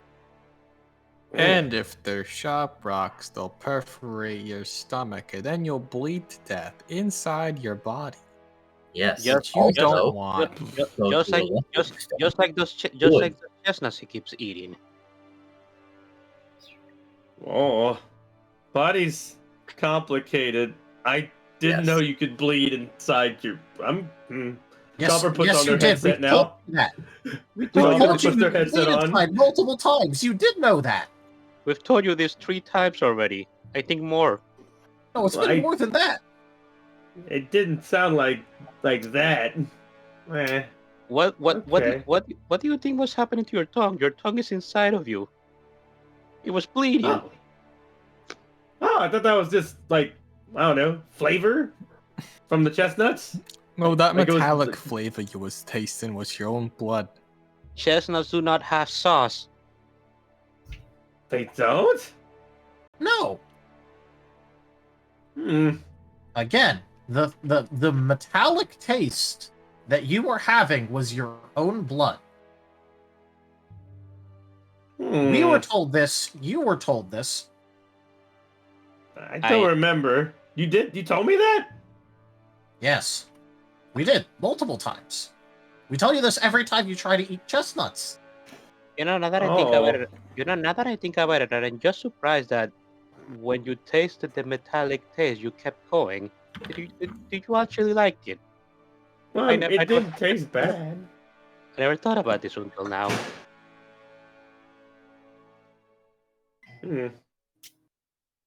I just thought it was jam. No, it's not. It wasn't jam. It wasn't jam.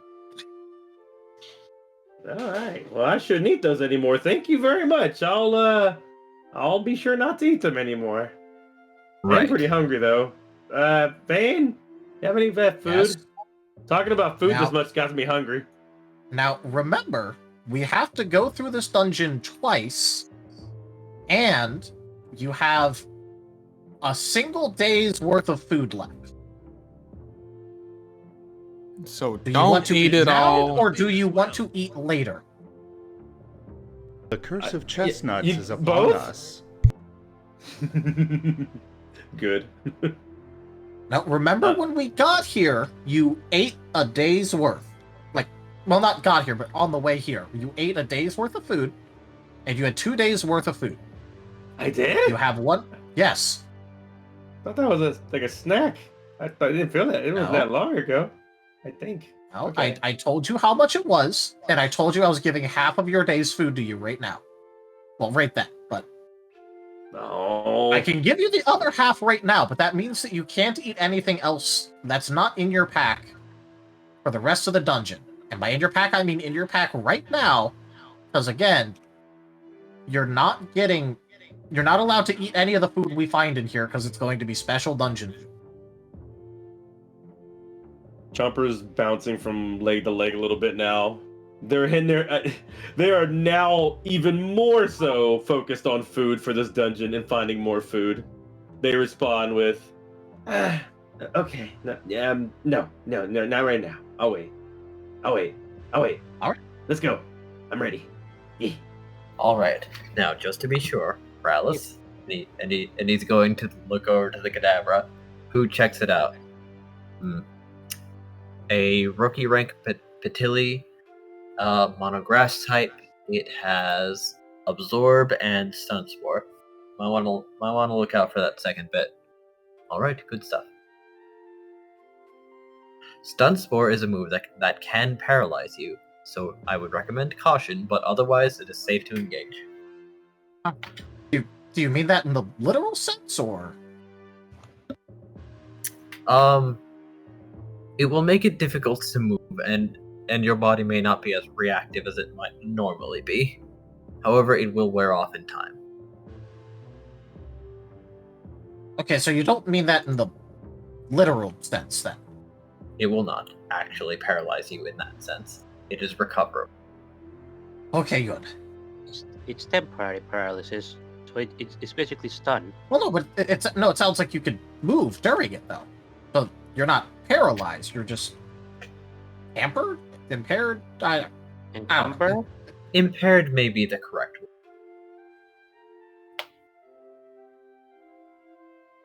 Well, that thing is grass, so we have three creatures that can deal with this thing easily. Actually, when we're types having and fire types types- explained to us, I'm also probably good. You are correct. 4 of them. Squirrel is rushing up to the enemy. Chomper Fair smirks enough. and does the same thing. All right, everyone roll initiative, or however we do this. I guess this is the first time we've done proper combat in this game, actually. Oh, Yep. sniggity. Amazing. It took until double-digit sessions. There was CL, but I'm not counting CL. Yeah, like Yes. I said, proper combat. Oh no. 1. Pass. I am last. And I'm gonna warn you, there's gonna be a lot of combat now. There's gonna be... It's combat well. time. Well, better it be my initiative than an attack roll. True. Everyone make sure that you Use know. my initiative. I didn't bother reading.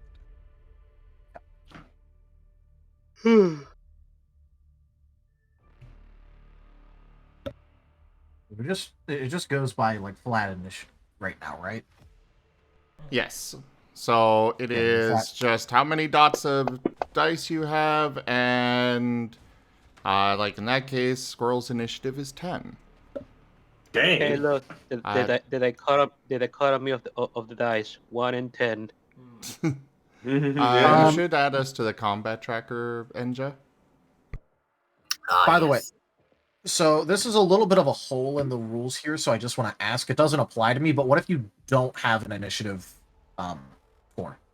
I believe you'd automatically gain a 1, and then we'd roll for tiebreakers. Probably, That but is it's not codified, so I want to ask. That is a great point. I'll go ahead and add in here. It'll be set to 0, and then you roll to break the tie on that. Okay. I did not consider that, I'll be honest. No. My initiative is 0, so I guess I don't roll. Unless. Well, then I guess it's a good thing I asked that.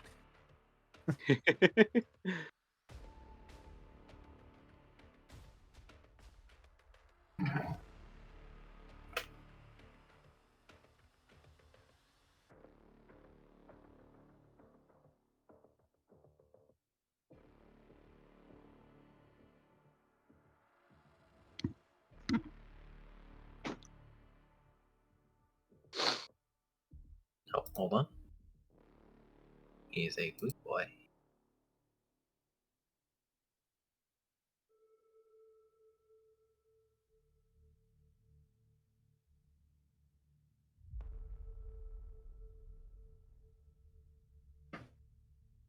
But yeah, so is everyone gonna roll, or like actually who can roll? I feel like that's a good question. Who can even roll here? Initiative 0. I already rolled. I got a 1. Yeah, we'll go ahead. Am I able to? Don't know how to put I've that in updated form. the document, but yeah.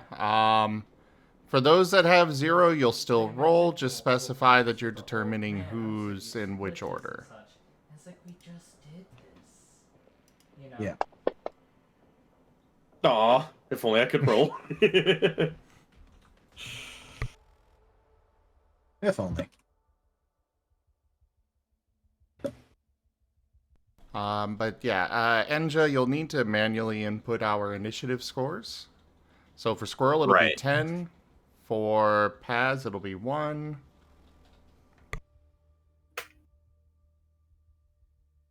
Scruff, what is your initiative? And Amos, you as well. Oh, what'd you say? Chompers is also 10. Chomper has 0. Yep. 0 initiative.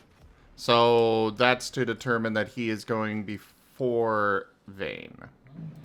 Vane we should also level had that up. 0. Yeah. No, I actually, Zero is I the number said that- specifically that I did have actual you points do. in it. Okay. I just wanted to know because of the edge case. And then Okay. the edge case immediately came up. Well, in that case, for Chomper, I'd say put 0.9. Yay. Lucky number.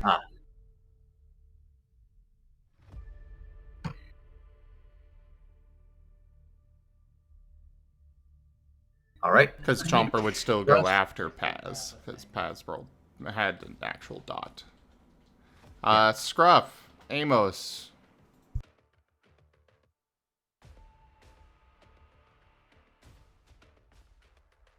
You should also probably just roll for Kazu while we're faffing about. That's a good idea. That's a wonderful idea. Okay. And look at Tilly.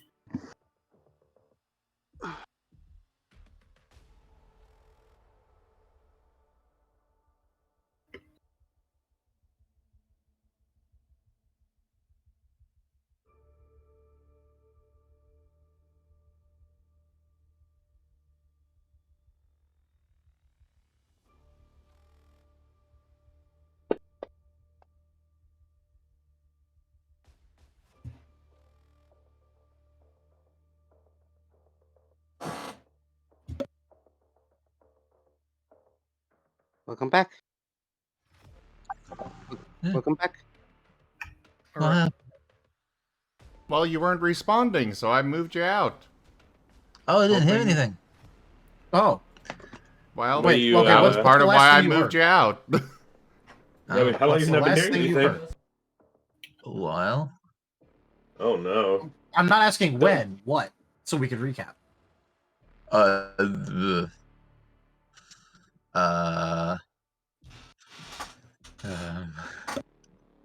when was the last time I heard something? God. Did you fall asleep? I don't think I did. Okay, well, we're initiating combat. How many dots Oh. in initiative do you have?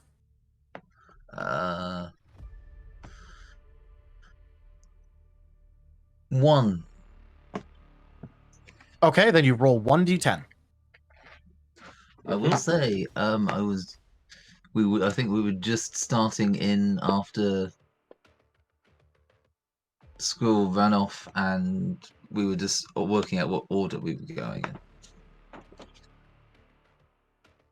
Oh, You are was that maybe- far back? That was like 10 minutes ago.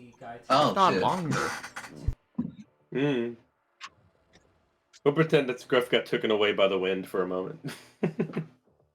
This early, damn. All right, That Scruff, explanation will take much longer.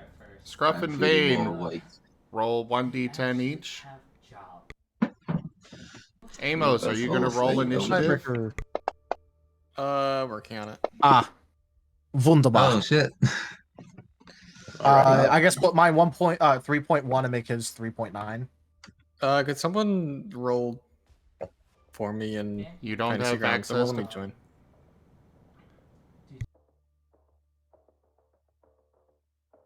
How many dots What? of initiative do you have? 0. All right. Roll 1d10 to determine if you go before or after Chomper. Aha! He will go it's a after tie. Chomper. I'd be fast. Speedy. Chomper rolled 10, so put Amos at 0.8 and Scruff at 3.5.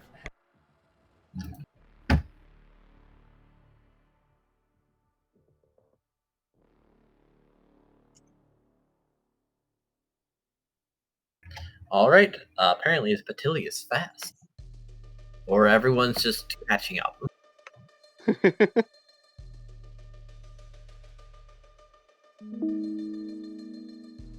It's Squirrel's turn. We do not see the enemy for the record. How do I? There's a little eye icon. You need to click it to show it visible. There. Oh, Oh. let me see. Not you guys, just the storyteller. Yeah. Are we able to see an enemy on the screen or something? No. It's on the combat tracker. The crossed swords at the top right. Top right. Combat tracker. Okay. Never used this before. Alright. That's cool. I use this in ages. Faction friend. Okay. We're fighting this cute little thing right here. Yep. Well, Squirrel is going Bring it for his Ember, so we're gonna go with a forceful one.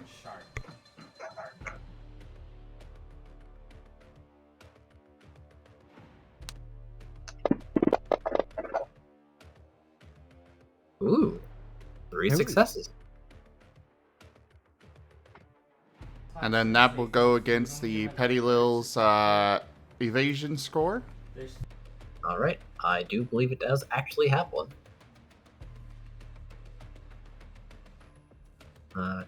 Do.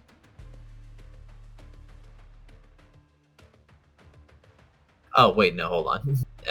Right. Update. I'm not Evasion, rolling against yeah. it. Which Attribute is... plus expertise plus evasion divided by 2. rounding up or down. Rounded up. Okay, it has 2, so you hit.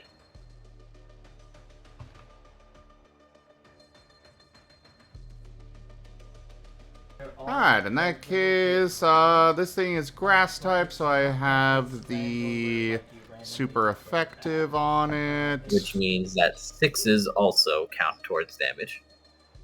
Nice. Yep. It's random.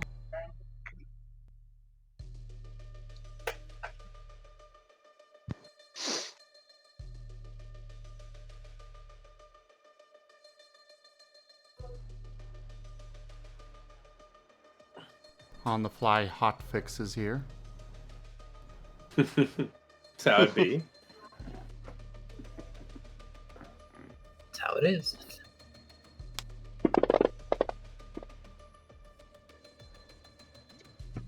Oh. I'm gonna Speaking use of willpower for hot reroll. fixes. Yeah, speaking of Yeah, hot maybe. fixes.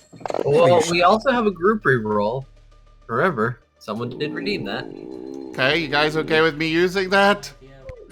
Honestly, sure. You're kind of rolling like dog water Go here. for it. You- Go ahead. Get those bad rolls out of your system on this little grass type. Got this. Heart of the dice. Heart of the dice. But remember, you will No, always I do a gotta- minimum 1 damage. Not enough here. I only do 1 damage if I actually roll a success. Oh, that's right. Oh, Oh my! there we go. Kenku better. tipped $20. Bring on the DLC Yo. Razim smile. Kenku! Thank you so much for that tip. That's another step closer to our first DLC outfit. Thank you so much Oh, for DLC supporting outfits the are channel. 100? Yes. I thought they were 50. No, that was my donation. I'm debating about doing 75 or 100. I think I'm going to drop it to 75. But, yeah, they're not 50. Another question about it, just really quickly. Does it roll over from game to game, or is it like game specific? It is game specific. So the Alright. progress on this one it'll carry over from this week to next week, but it'll only be for Lost in Chaos. Yeah, I just wanted to ask Cool. that. I figured that that'd be kind of important for the viewers to know. Yeah. So yep, 2 successes for fire damage. All right. Let's see. And the defense was the applicable stat plus integrity. Yes, rounded down or cut in half as well, rounded up. Yes. So that would be special.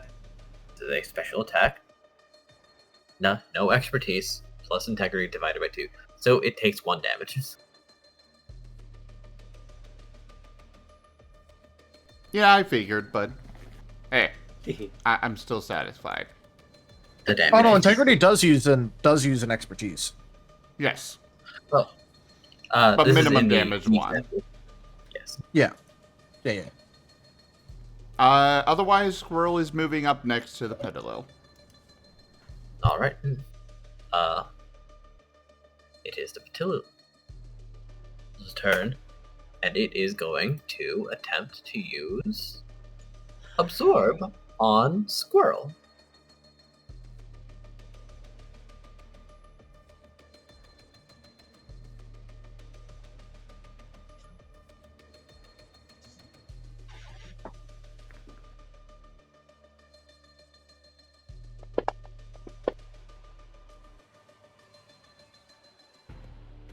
It will miss.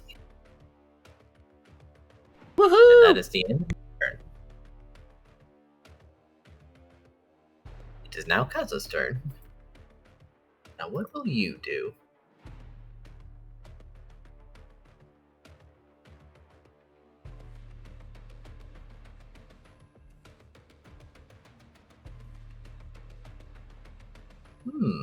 Interesting. You had this, eh? Alright. He is going to walk over and for a moment an aura does cover his fist as he strikes it with Drain Punch. Alright.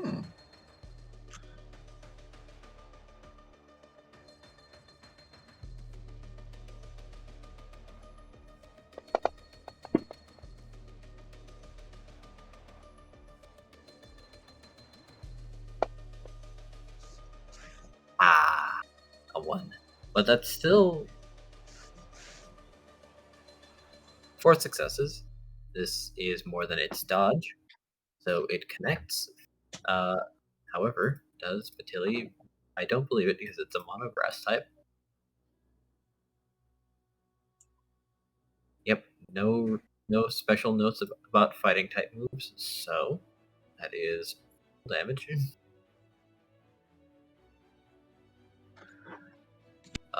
Body plus melee plus its, oh my god, Drain Punch does a lot, apparently.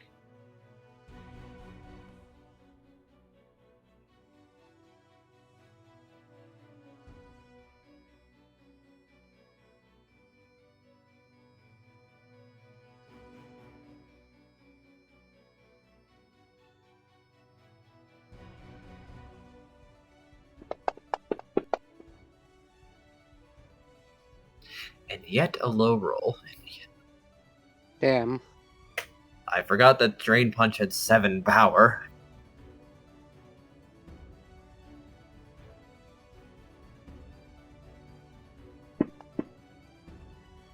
And botch.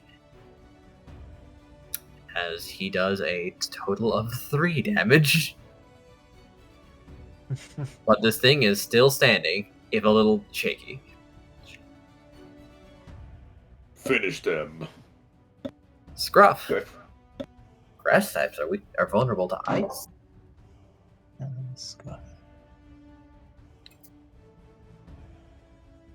Scruff is going to try a new type of attack that he's not done before. This can only go well.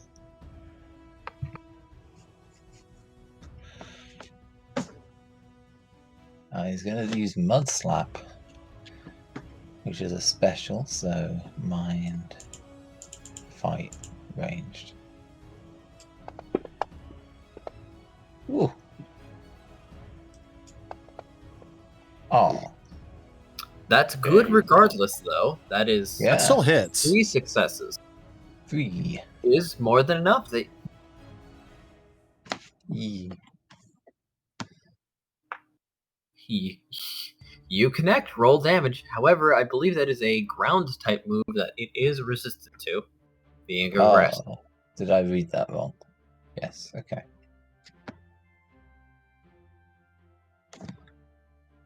I will remind you that if you are using an ability that is the same type as you get the stab, which does add an extra bonus die to your... Or it gives an advantage on your accuracy checks. Okay. How do I roll damage again? Sorry. You take the base power of the move, like the base damage. Yeah, 2.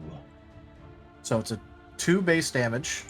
Then what you do is you add your brawl, ranged, marks, and melee, whichever is the applicable one to the thing that you're using.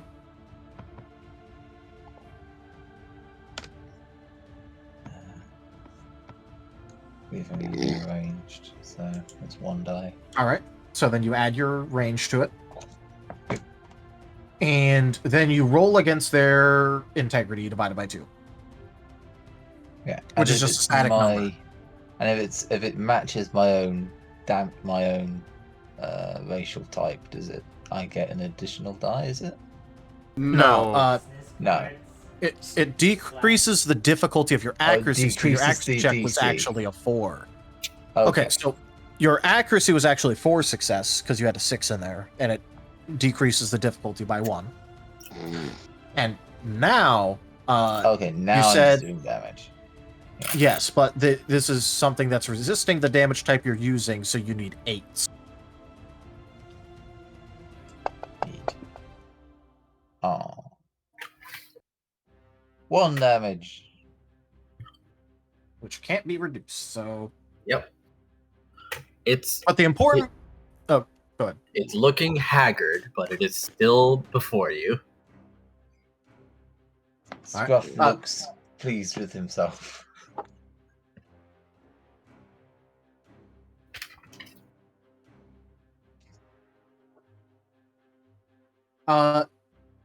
And the one important thing though is that you got at least 1 success, because you need to get at least 1 success to deal damage. Okay. If you completely flub your damage roll, if you do no damage, congratulations, you botched that. Okay. Raharu, are you there? Yes, I'm here. Okay, was just hearing some noise in your background. Oh, sorry. Feel the backhand of justice! Okay. Ah, That's just a card back. All right. So Vane is going to go ahead and try using Gust on it, because he knows that that's a flying type move and that it's supposed to be good against the thing. It's also ranged, so it means that it's already getting a little crowded over there. So yes. he's gonna go ahead and use the Gust, which D2 plus 1 plus, so it's 4. 4, this is stab, so 6s. Ooh, I'm there's just another gonna... reroll available. Oh, if we have 2, then I'd like to use that if possible. I believe it was redeemed during Squirrel's attempts, and it was left unused. Alright. This is fine if I use that, guys? I do prefer that you use your willpower first. But if you ever I do want to test the game mechanics themselves. in my mind, So that's why I insist on using willpower first, and then you can use cards. Yep. Oh, come the... What? Damn it, I had the 4 dice, and I, moved, my mouse off one screen onto another, and I rolled 3 10s Oh no! on that muffed roll. Come the Pain, fuck on. 81, and You get- 8%. Just pretend you gave some other player in another world A timely that role reappearance. when you do that. True. The dungeon awaits. Wosteen_oil just resubscribed for 28 months. Hoot hoot. Hey. Chaos has arrived and continues to support the medium of the chaos. Hell yeah, whoa. Whoa, thank It was you even worse so because it was. much. Good. Thank you so much for that that resub and your 28 months of support. Welcome back. It's even worse because it was a 10, a 10, and an 8. So it would have been 7 to start with. Ugh. Alright, I'm using my Gonna be willpower okay. first. Okay. Oh, it's A still little bit of 10. recompense. How about more? There you go. That's gonna be a 4 because stabbed, so with 6s.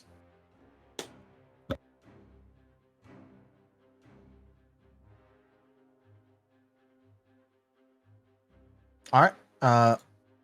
We already kind of know that hits, so I'm just gonna go ahead and roll damage. Go ahead. Again, we're looking for 6s. Yep. That will do nicely. Holy moly. Very nice. 1, 2, 3, 4, 5, 6, 7. I'm gonna be survived if that thing's alive. You know what? If this thing survives that, I think it kind of deserves to live after it. Sheesh. Well, funny that you say that, because as you hurl your wind forward, perhaps sharper than you were initially intending, with quite the amount of force, you see like its leaves like falling off as it like tries to brace itself against the wind before seeming to just poof and leaving behind a seed of some sort. Oops. No, that's fine. They're conjured Pokemon. They are made from dungeon energy and they will return to dungeon energy. Zarek will quickly state. Their sentience, as you can imagine, is otherwise very limited, and they, from what we've gathered, have a very limited capacity of learning. Another one will be made. So that's how it looks like when you finish one off. That was a good shot, Bane. It's a very impressive form. That was cool. And I didn't even feel bad. They're like just like dust or mist. Do it again. I didn't even get to do anything. I want to go find something. Come on. Let's go find another one. I'm sure we already heard that there's going to be 7. We defeated 1. We heard there's going to be 8. There's 7 more for us to fight. Yeah! And Chomper is just excited to find more. Thank you for telling us how many there's going to be, by the way. I've got my quirks. This is a useful one. However, Tella does seem pleased. Chomper picks up the seed. Oh, you make food with this? Is it a food seed? Make apples? Kaza is then going to pluck it from Chomper's hand and look it over. Let's see. This is a plain seed. It has no special effects and it restores 5 belly. Okay, so it's like... It's basically food. Alright. But I do know that I've heard that there is a study going on, and some crafters who can put dungeon energy into things like this turn a plain seed into other seeds. However, they tend to be a little expensive, and plain seeds aren't unplentiful, so you can do what you want. Your call. Squirrel is perking up at that mention of crafting them into other seeds. Chomper perked up at the word food and is wanting to eat the seed. Can I have it?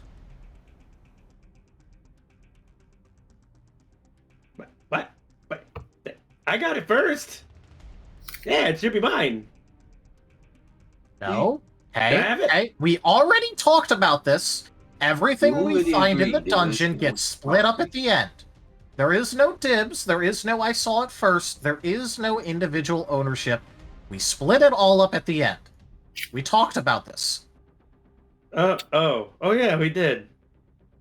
Can I have one thing in that bag? Just like I don't need all the food. Just give me like one. Fine, I'll give you a tiny bit of the Very food. well. Oh, okay. Squirrel is going to go over to Vane.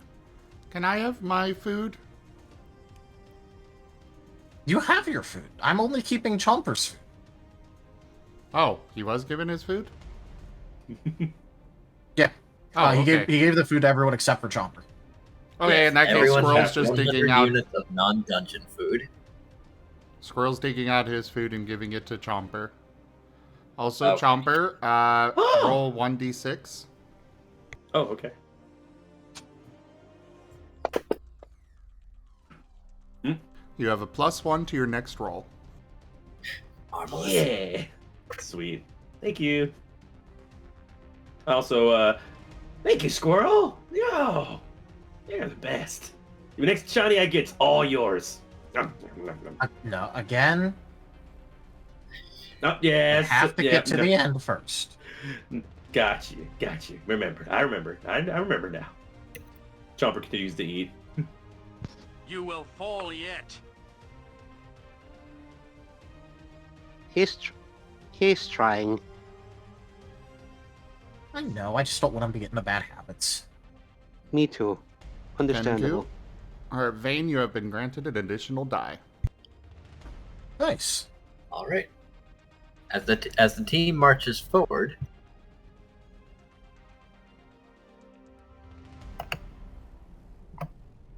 they enter into a room with 3 enemies Ah. Oh no. and what looks to be a small red berry on the ground and 2 piles of pokey.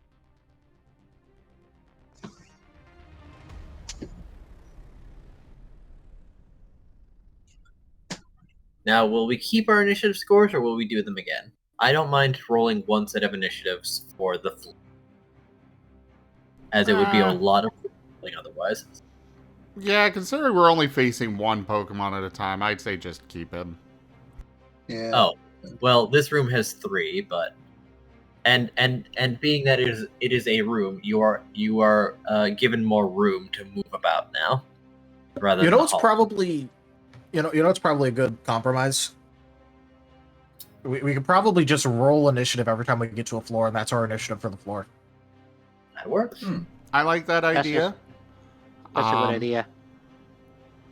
And we could probably try to stick, just for those that are really low, we could stick to where our initiative was. Yeah, yeah. So, like, this combat starting, we start with Paz. Yeah, sounds good to me. I'll actually get to hit something. I'm definitely gonna put in points in initiative next time I get the level up. Then I will. Alright. So, which ones were these? My notes inform me.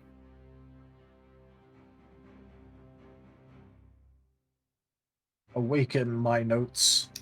Awaken my notes.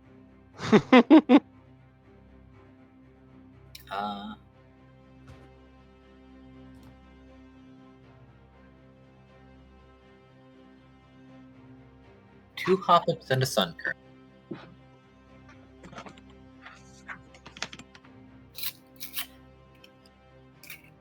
Hey, at least you're not spreading your notes all over the bottom of your cage. I would never. Oh dear, they're fast.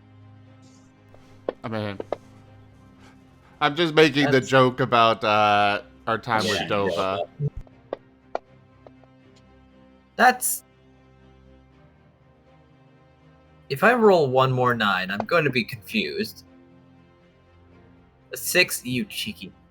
Alright. Alright, fine.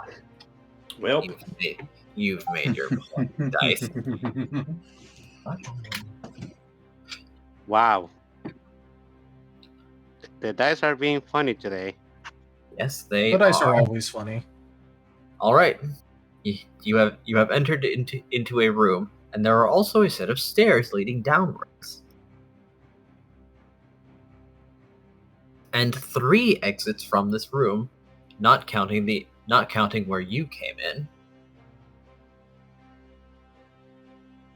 Really should have put this map on fantasy.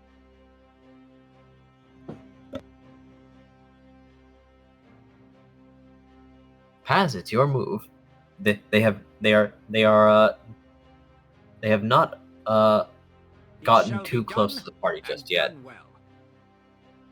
But they are aware of you. All of these are also grass types, correct? Yes. What is the what do I do when I have when I use a move up with type disadvantage? It increases difficulty of damage by 1, so you deal damage on 8s. Your accuracy doesn't suffer, but your damage roll will. Okay. Yeah, so like, let's say you use water gun, you'd be hitting on 6s and dealing damage on 8s. Noted. I think that's like the best way to put it. On the plus side, this attack is being sent all in. So if you hit, you get a crit. If you miss, it's a botch. Okay.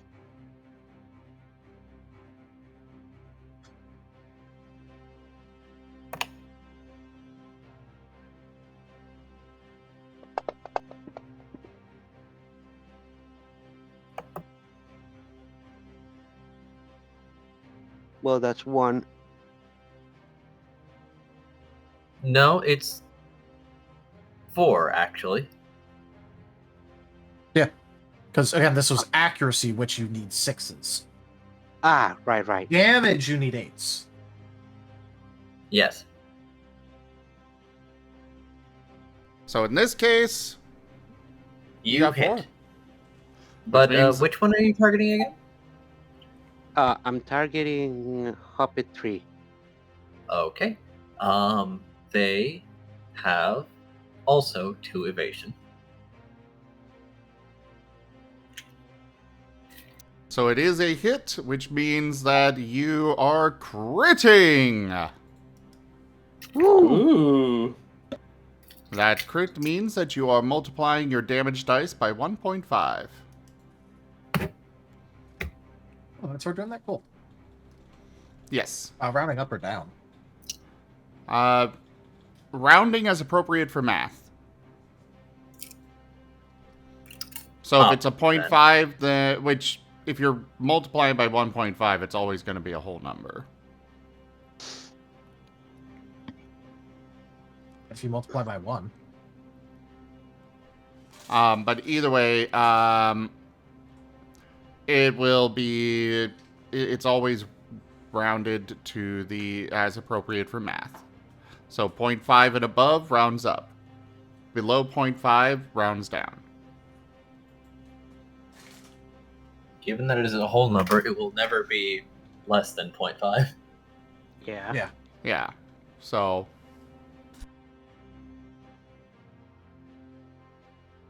I specified the rule like that for the sake of if we ever add in something where you may divide by 3 or something like that. Understandable. Yeah. I just future-proofed it just in case. That is a good call. Paz, would you like to use willpower? Why would I use willpower? To re-roll your damage. He hasn't rolled his damage yet. I haven't rolled. Oh, sorry. So sorry. I thought he had because 6 dice is a lot even for this early in the game. I have 3 soul and 2 rage, and I'm using and I'm using cunning as my expertise. That's why my aiming roll is so high. Oh wait, you're using soul? No, might. Oh, okay, because you said you had 3 soul. So I was like, wait, what? Oh, sorry. I I also have 3 mine. They're both 3. But yeah, I meant to say mine. I'm sorry. Could you remind me again how rolling for damage works again? You just take the power of the move plus whatever the what's the word for whatever the the type of... the stat you use to the skill you use to roll it. So if it's like brawl, ranged, melee, marksman, you also add that. Okay, so range and the power of the move. So my water gun is 4 and range is 2, so that will be 6 dice. Yep. Times by 1.5 because of the crit. Ah, so yeah. I was just talking about the base, but yeah. So 6 plus 1.5, that will be 9. Yep.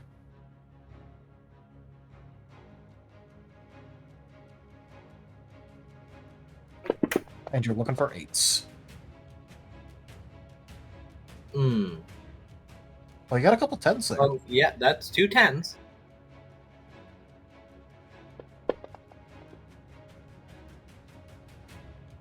Well, that washes. Okay, so that's a 3, I guess. Yes. Which is substantial. Yes. Yeah. Looks over and gains 7 damage.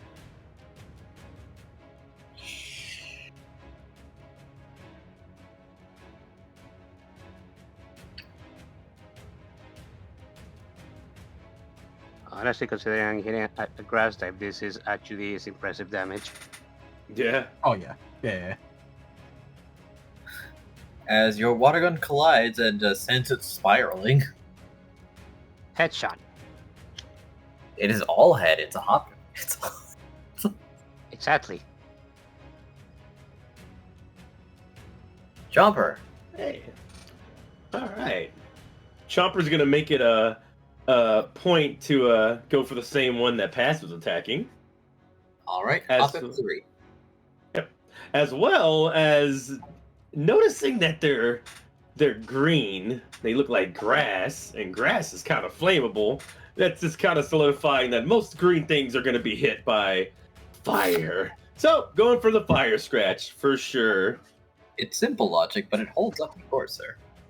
I'm going to be using body, fight, and integrity for my roll. Integrity? Interesting. Putting my body into it. That's not how that works. That's why I said it out loud, because I wasn't really sure. Which is why I was also commenting. Interesting. You'd probably use brawl. 0 on brawl. I really gotta level up brawl. It's 5 XP to get at least 1 dot in it. Yeah, I can't really use perception. I can't sell you on that unless I'm like, I noticed that they're weak, so I'm attacking them because they got hit already. That's kind of a stretch. You have to use brawl. You get to choose which expertise you're using, but not skill. Yeah, that's fair. I am slightly sad that we don't have the unique defenses though. And a question: since I'm fire water, I'm like a dual thing. No, just I'll mention it a bit. Just like okay. Rex asks questions. So yes, fire water, and does that mean I still get that benefit from the accuracy or no? Yes. For doing this. Well, yeah. Yes. Okay. So that's one more dice roll. The move used is what Welcome back. Makes the Your steadfast loyalty is greatly appreciated. Let's do the other dice. Secondly, Star Fox there we just go. resubscribed for 31 months. 31 months is too much. Living rent-free in my head, D. Zerda, thank you so much for that resub and your 31 months of support. Almost to 3 years. But thank you so much for your support. I really appreciate it. Thank you very much.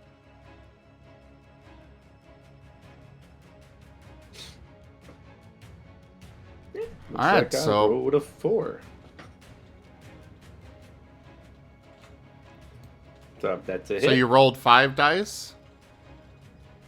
Mm-hmm. I rolled a 3 for body, 1 for fight, 1 more for fight, and then I had that extra roll because of the fire type. Wait, Right? what do you mean one Wait. more per fight? No. Fire It type. reduces the difficulty. Oh, fire. Wait, no, reduces Is that difficulty. no? Oh, okay, because so I you don't are roll a another fire type using a fire type move. So for accuracy, 6s to 10s are hits. Yeah. Oh, ignore that 9 then. Apologies. Yeah, that's why when I was rolling for Vayne, I said, like, you know, on hit looking for 6s, on damage, like, you know, looking for whatever. And when Paz was rolling, like, he needed 6s to hit, but 8s to deal damage because it was resistant. Gotcha. I All right, get it. well, that means I got 3 on the board then. When it comes to the accuracy, right? Yeah. We're just chopping off the last one. And that does connect. Okay. Fire scratch is 4 damage. As well as, since it's fire on grass, something else happens, right? That is correct. Yep. Damage is now on 6s too. Okay. So I'm going to... And does stab also do something for damage or no? No. Okay. Originally it did, and then we changed it, and then we changed it again. Okay, so I'm making sure. Alright, so it's 4 damage, so that's 4 dice, right? Correct? Or not correct? You also add brawl. And add brawl, which is nothing for me, so that's still 4. Anything else? Make sure. Okay. Oh, that would be all. That's it. And I'm gonna use a willpower because I did.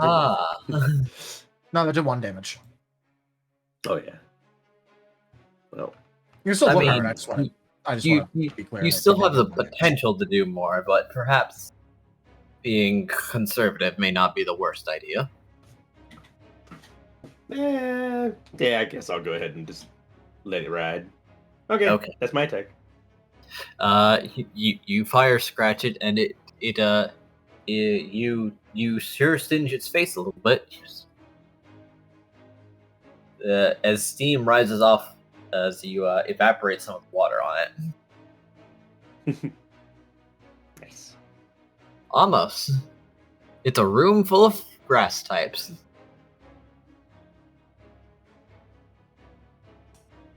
I think I'm gonna start burning. All right. Whomst are you burning and how? I'm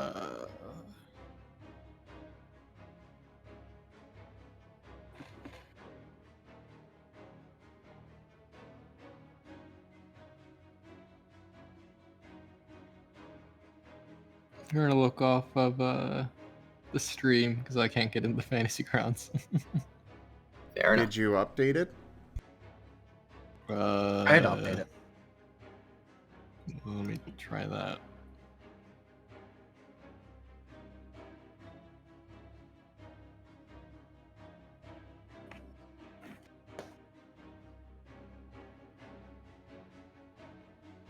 Well, anyway, Amos is going to whatever grass type critter is closest to him. That's just like, get out of my way, and he's just gonna flamethrower them.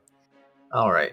Closest would probably Chomper has surged ahead and has attacked one of the Hoppips, but closest to the group is actually to Sunkern.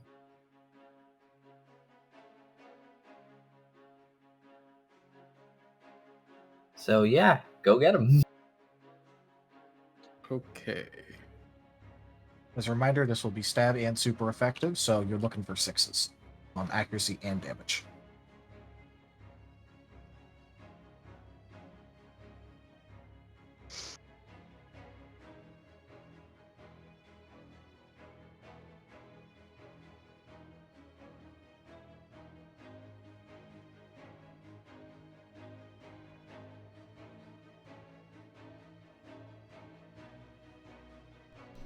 I suppose someone should roll for him, as he is not in the. I need to know how much to roll. Right. I don't actually know how much I Need to roll. Hold on. Ah, Alright, what's your mind? 2. Alright. What expertise do you want to use? Fight. Which I have 1. Alright. And what do you want to use for... Oh, no, it's not what do you want to use. It's ranged. So, what's your ranged?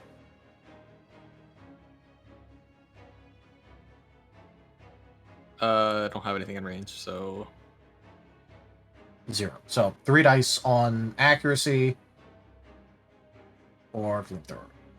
okay. I think I got into fantasy grounds now. Hold on. So as icon pop up, so yeah, probably.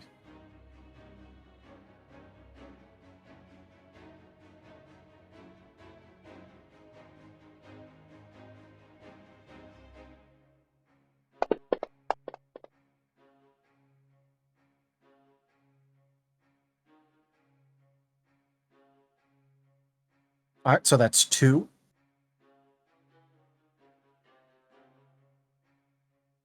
that what's does this beat one's- its evasion, but I do believe that attacker wins, Yep, attackers win. so that will connect. Alright. And now you said you had nothing in ranged, but this is still flamethrower, so it's going to have a lot of dice attached to it.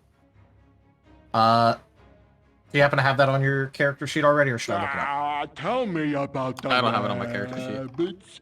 Nano 8-bit Shadox is gifting 4 packs. Claim yours at streamloots.com/ra_zim.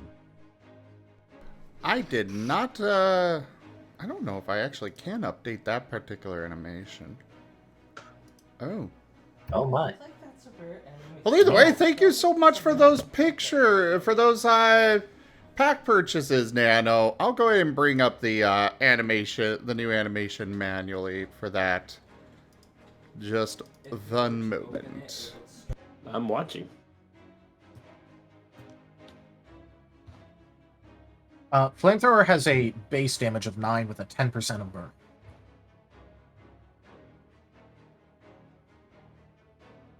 This game watches too. There we go. I'll make another match.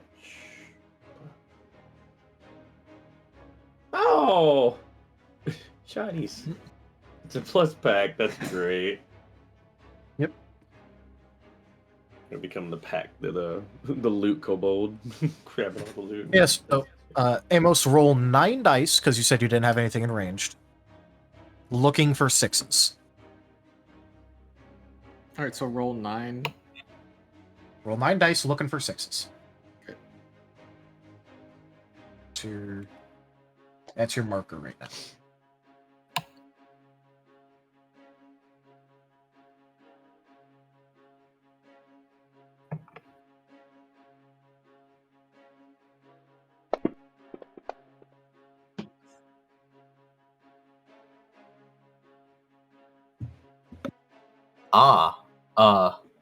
Well, you still have an exploding 10 to work with, so you just chuck that baby up. Perhaps a willpower. Perhaps a willpower, but yes. Yes. At least see what the Actually, 10 yes. is Let's see how first. that one turns out. What do I do? You roll a 10, so that explodes. So that means you roll another. It could continue to explode.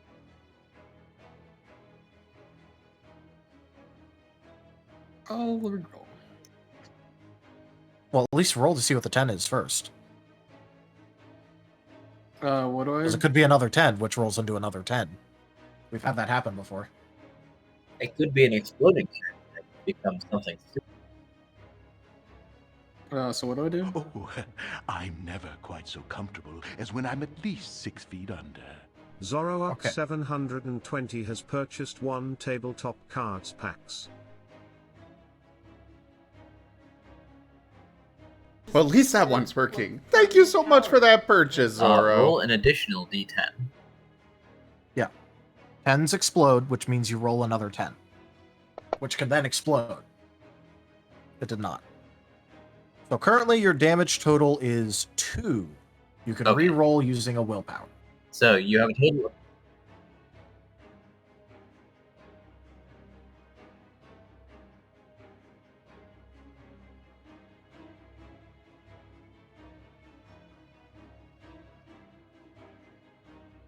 How much willpower do you have?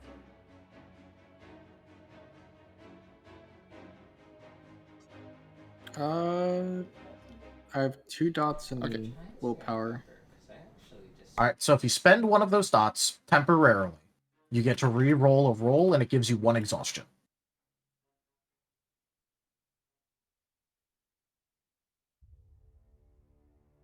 Do you want to use a willpower? Sure. And this would only be for the damage roll. You don't have to re-roll accuracy.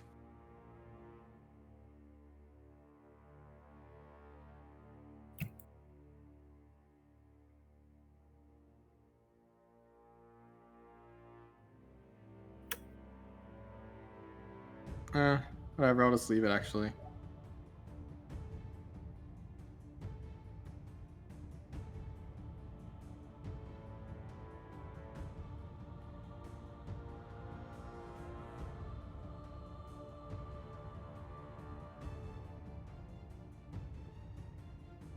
Huh? Time for bashing something?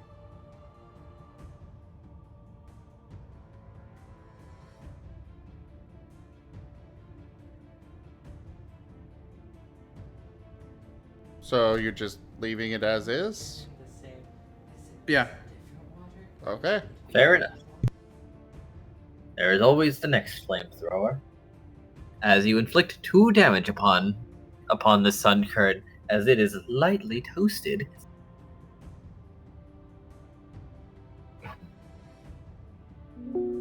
It is now the enemy's turns. Hey, what do you mean the enemy's turns? Ah, right, of course. Because the combat tracker is so full. As I was at the bottom, I didn't even see Squirrel at the top. Go. Oh, you should see ATA's combat tracker at some point. Fair enough. That's funny. So imagine Squirrel poking out of the screen, Deadpool style, like, hey, my turn. That's great. He's going for an Ember on Hoppip 3. By all means. That one's looking pretty rough, so roll it.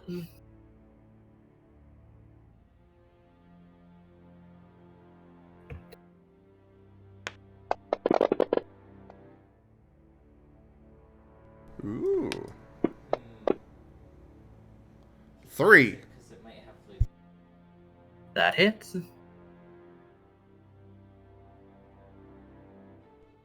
Excellent. Because that's how games work. You know what I'm talking. Gracious. That is. That 3 would be damage. 3. Nice. Ah, wait, no, hold on. It does have some special. 2 damage.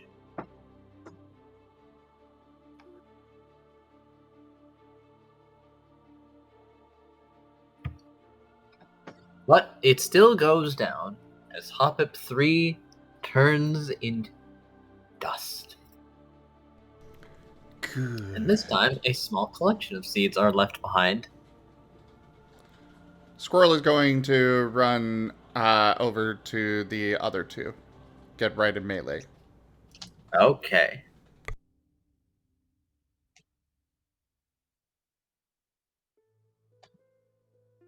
So, the Hoppip approaches. Let's see. Almost attacked the Sunkern, and right now, Squirrel is the closest, if not Chomper. It's a coin flip between either. Even if Chomper, odd as Squirrel. Squirrel it is. Squirrel it is.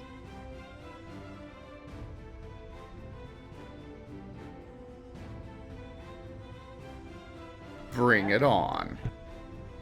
Alright. What can a Hoppip do? Famous last words. Tackle. But are you any good at that?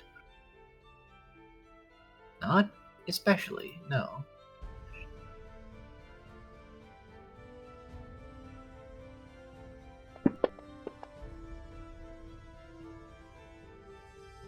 Interesting.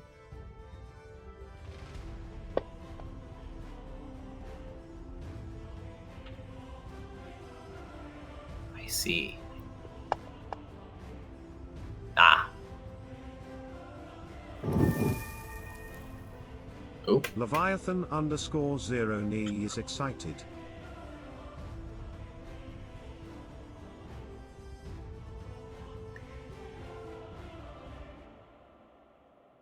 Fair enough.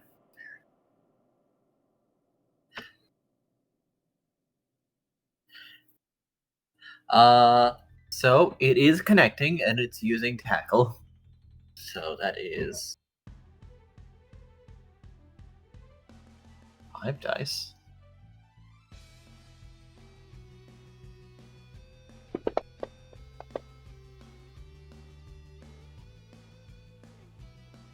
You are spicy today, dice. I don't believe you have any resistance to normal, right? No, Squirrel does not. I look back and Yeah, they're like, no, he doesn't. So Fair enough.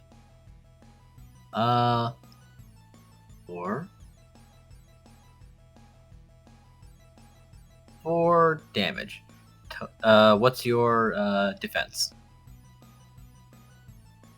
Wait, what was their accuracy? But Oh, let me go count it again. I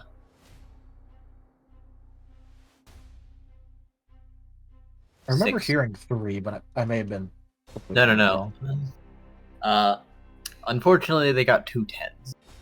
Or a 10 exploded okay. into another. sorry. Alright, well, in that case, for integrity, I know people talked about it, but they decided not to. he's got a +1 from that. From his armor, so...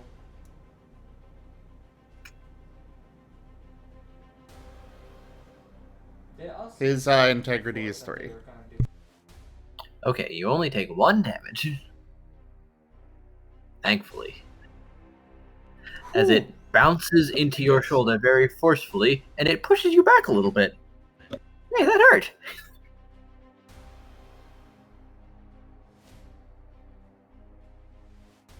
He is glaring ferociously.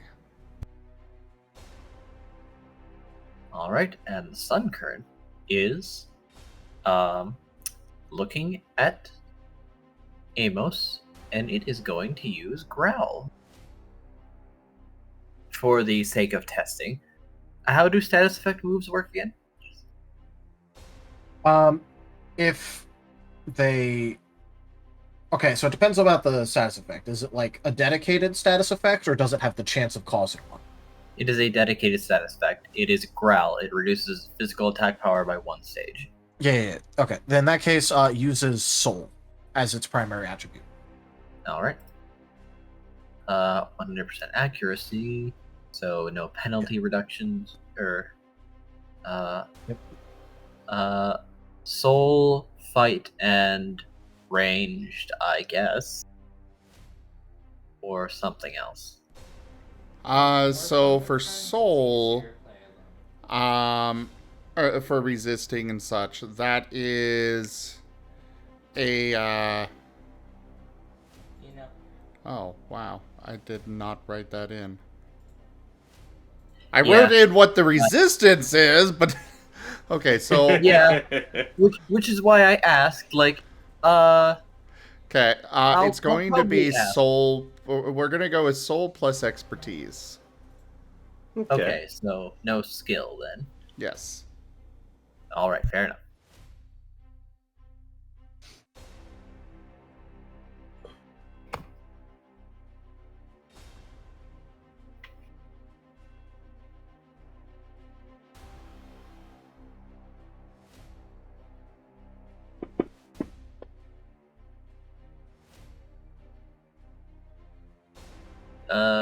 Very well then. 0 successes. That makes things simple. Yeah, that means it just doesn't succeed. I did want to test it though. I don't know, let's go. Yeah. And I'm just like, Alright, Sunkern's turn was useless. As Kaza is going to get on over to that Enja? Sunkern. I will remind you about the strike action. Ah, yes, I should also try that, just so that everyone can see it done. It's actually kind of funny because you specifically reminded everyone about it at the beginning too. Yes, I've been trying to get in to actually do that because that is part of Squirrel's whole weapon tactic thing, or fighting tactics, but I haven't actually been able to get close enough to use that. But now Squirrel is in melee, so he's a prime target for it. Oh.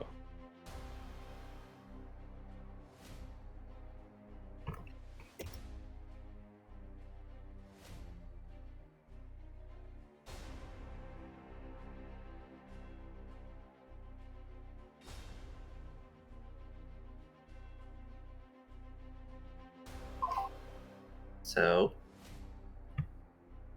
yes, I should definitely be utilizing strike more. And for reference, it is under combat or under maneuvers in the action section.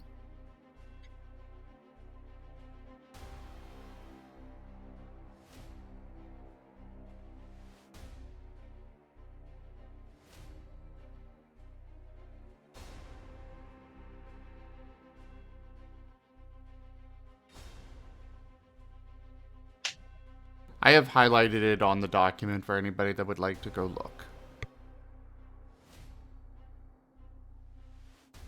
For the record, it is basically melee only. Yep.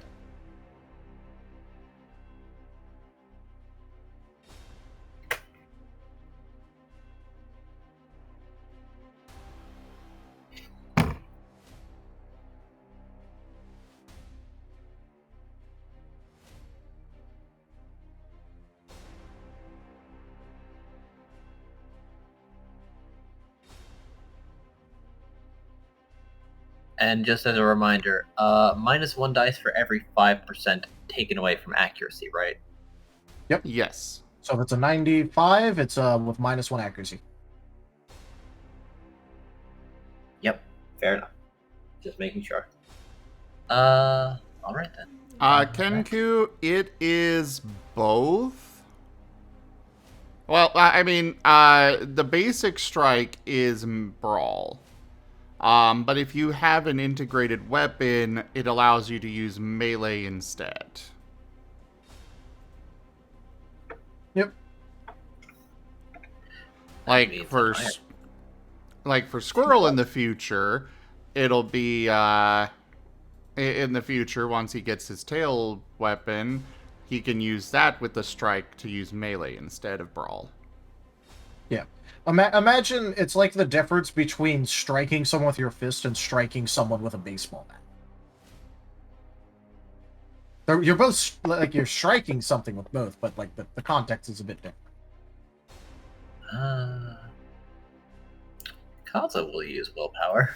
I said it was a bad roll. Wait, are they not striking Squirrel? Oh, the Sunkern used Growl and it didn't work. So that was their turn. You can use strike in addition to an ability. That was why I mentioned that. I'd forgotten that stipulation. Yes, it will absolutely do that instead then. Because you have 2 actions a turn that you could technically do. Right, I'd forgotten about that. Sorry, I was a little stuck with move action, attack action, or move action, action. Yeah, we don't have specifically move actions. Technically, moving is a maneuver in this one. Yeah. So the stipulation is that strike is a maneuver, which means you can strike in addition to using an actual attack action, which is a move. Like, a move, not movement. Yes. Thank you. I'll do my best to integrate or internalize that. Yeah. So just so everyone is on the same page, first off, you could check this on the RAL system document under the Actions tab. That would be the easiest place because it's right there. You have 2 actions per turn. These can be used for attacks, maneuvers, movement, skill checks, etc. Only 1 action can be used on an attack action, which is, like your moves. But it's more generic because this is the generic document. And you have 1 bonus action, which can be used in a reactionary manner outside of your turn, such as an attack of opportunity, resisting a status effect, retrieve an item from a pack, draw or sheath a weapon, things like that. Okay. Then I will also make sure that the Hobbit also attempts a strike. However, they with that -1 and their very few dice, is really not looking good for them team.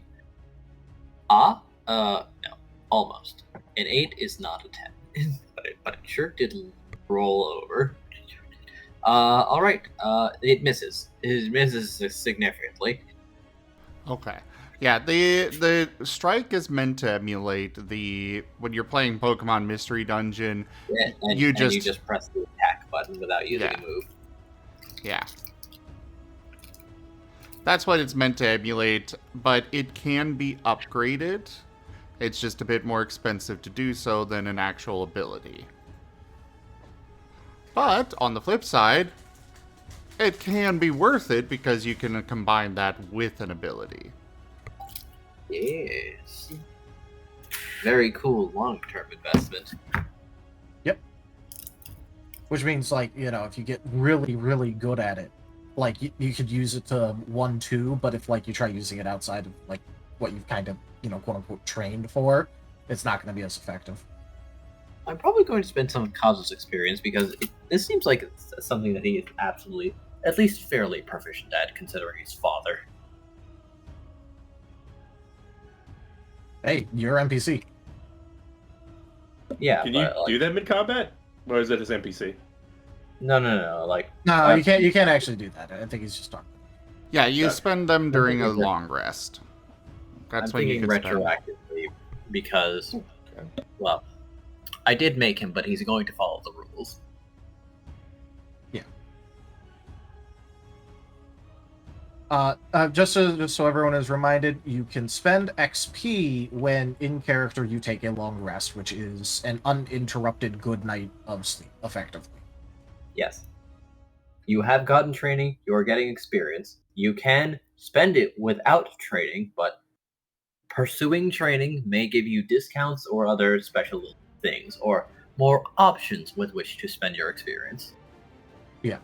It is usually best if there is a narrative reason as to why. Yeah.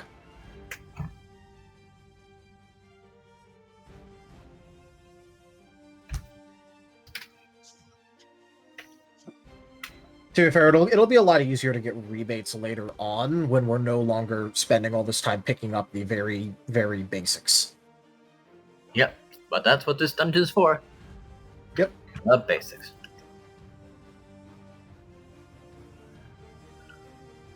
Speaking of, it would be Kazu's turn.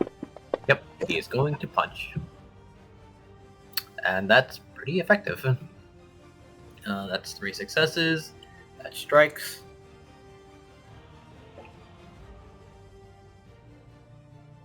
How much power would his basic strike have? He's got plenty. He's built up some XP. I'll say 2. Plus Brawl.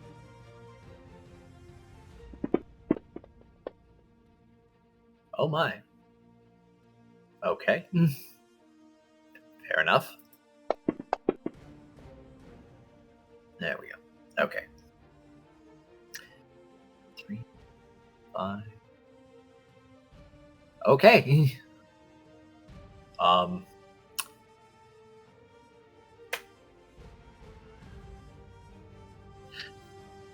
Reeling back, bending his knees, and thrusting his hand forward, he punches that Sunkern, and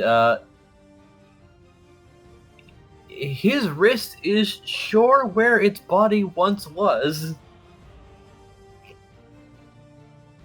Even he seems somewhat alarmed. As he was Yeah, that's pretty how sure I he felt when felt I put my wings towards it. Yeah. As he's pretty sure he felt it like giving way around his hand, but then he's just thinking that it was probably more akin to a balloon than a real Pokemon. Is just not thinking about it. But maybe try and make sure he doesn't do that to a normal Pokemon.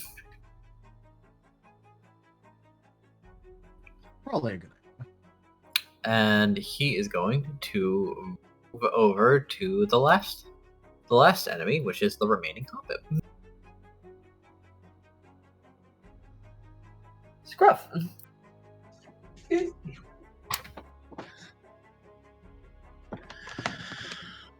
Scruff is going to use powder snow.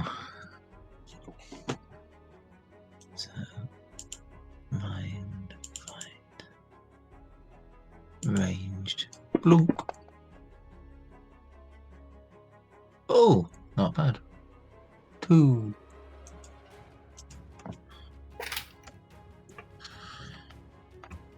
Actually, I'm going to retroactively change my move. He's going to use teleport because the strike was his maneuver. What? Right. Same result. Make sure I'm not process. Ah.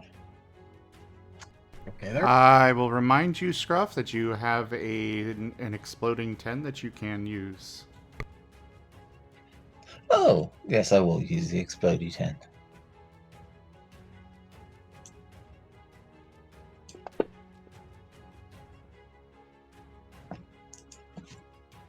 I believe that ups it to 4 as it was a 10. That's my default. Bah.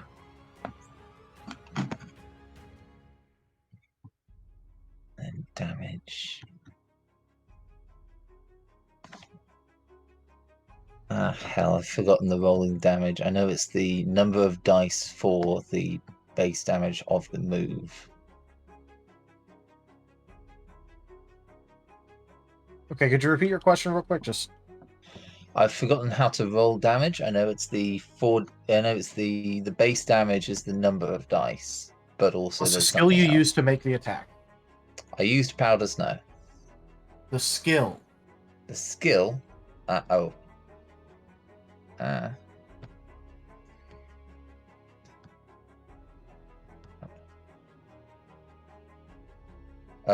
Ranged. All right, then add that.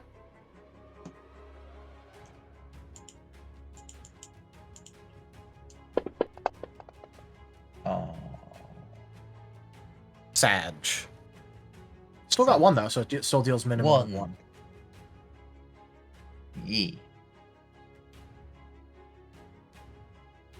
And it cannot be reduced.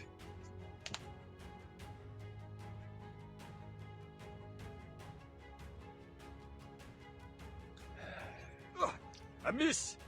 Not enough ale. It's not. I'm using a willpower to re-roll that if I can. You can use a You've got- willpower as long as you have a will point left to burn. Yeah, you can. You can use it I've got anytime 1 you will want. point. Mm-hmm. Yep. You just need to have the willpower to burn. Oh no! I rolled worse. Yep.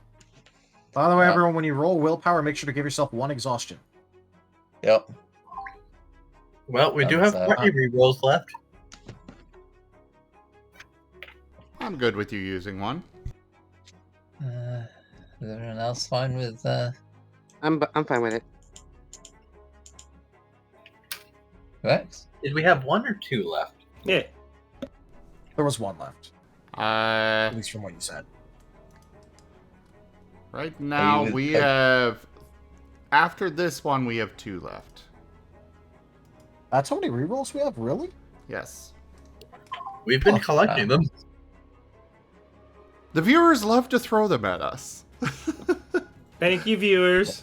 Thank you, viewers. You okay with me using By the way, Rex? He already said yes, so go. Oh. Mm-hmm. Yep. By the way, just a reminder to everyone, if your exhaustion gets to 4, you start taking a -1 to everything. Oh. And you recover Impressive. 2 exhaustion every good night of rest you have. That's 4. Hey. Nice. I swear the majority of the time when we use one of the community rerolls, we wind up just knocking it out of the ballpark. Oh, yeah. It's the support of the community.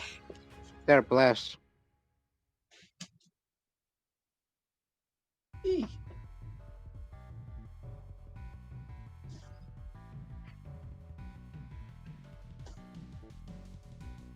Oh, how do we do the percentages for abilities attached to attacks again? Sorry. Yeah. We roll a d100. And if it is a 10% and you get a a 1 to a 10, it works.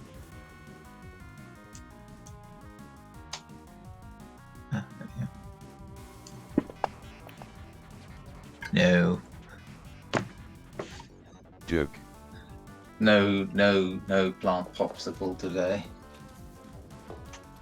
That's fine. You did a lot of damage, actually. I think it's toast. Well, Nice. the opposite of toast, but yeah. Oh, wait, no. I think it has... Was Hoppip 6 damage? I I don't... think it was top at 3. Yeah, which is gone now. Alright. Yeah. Hoppip 6 is still hanging in there, but it's looking bad. It's pretty droopy. Wilted, even. Freeze it burn. Vane with the finisher. All right. Yep. Yet again. You know how it be. Vane's just gonna go ahead and use gust on it again. Looking for 6s on accuracy. Thank you. Very cool. That's 3.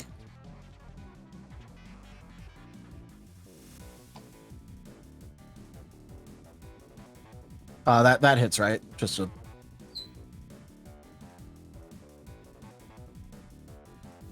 Enja? That hit? Can you hear me? Yes, sorry. That hits. Alright, I just wanted to make sure. Looking for 6s again on damage. Gonna go ahead. I have one more willpower I can burn. Warum nicht? Why not? Let's burn that willpower. 6s. Even better. Thank you for 6s. Very cool. Golly. That's gonna be 4 damage. Okay. Yeah, no. Once again, you certainly blow into it, and it spikes into the ground before poof, it is also gone. And for the spoils, this room now has 2 piles of pokey, 1 red berry, a small pile of seeds, what seems to be a carrot, and lastly, dropped by the most recent enemy,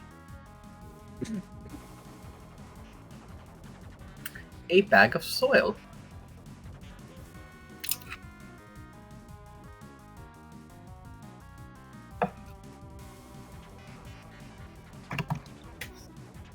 Squirrel is really weird when immediately that happens. Squirrel is immediately dashing for the pokey.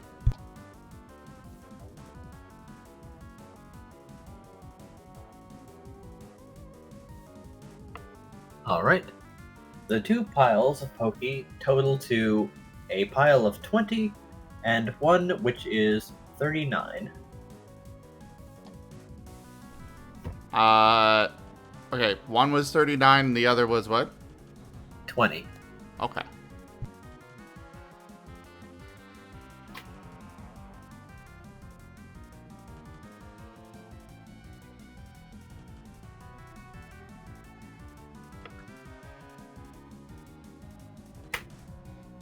Kaza walks over to start appraising the pile of seeds before reporting that these are probably flower seeds.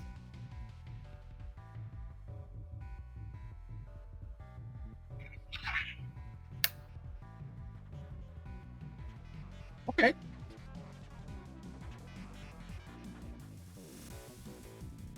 Zarok walks over and plucks the berry and informs the group that this is a cherry berry and it will heal paralysis if needed. Oh, that could come in handy. Useful in this dungeon. Quite so.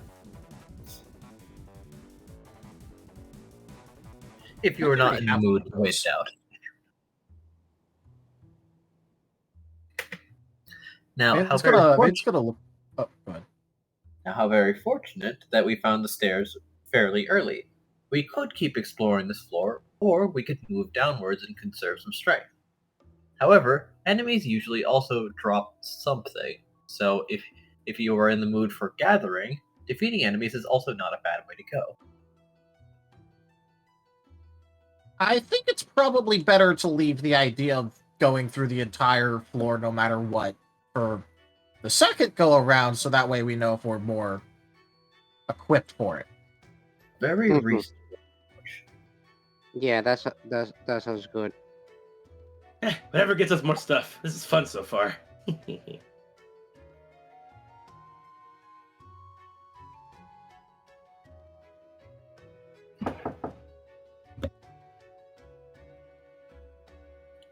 As the party will descend downwards.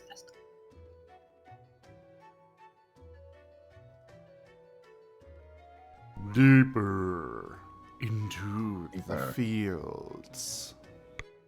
Alright, I guess that means we're rolling new initiative because we're moving to a new floor. Yep, I will remove everyone's initiatives. Consistently bad. Let's go.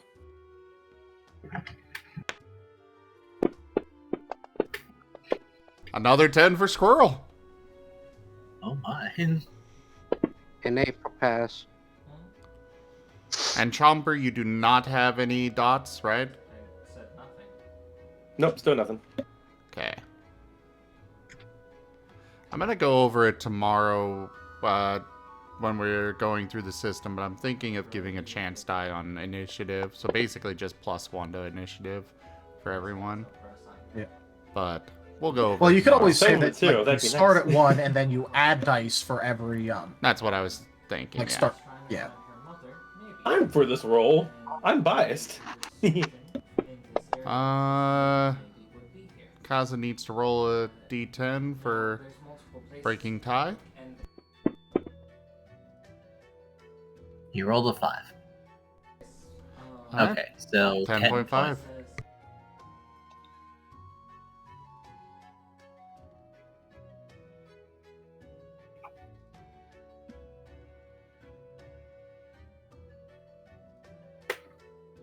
Amos, Scruff.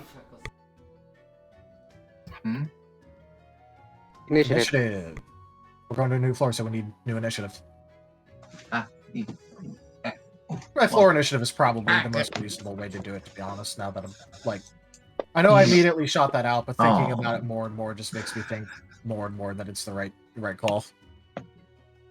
Hey, don't worry, you're still going before Vane. Oh.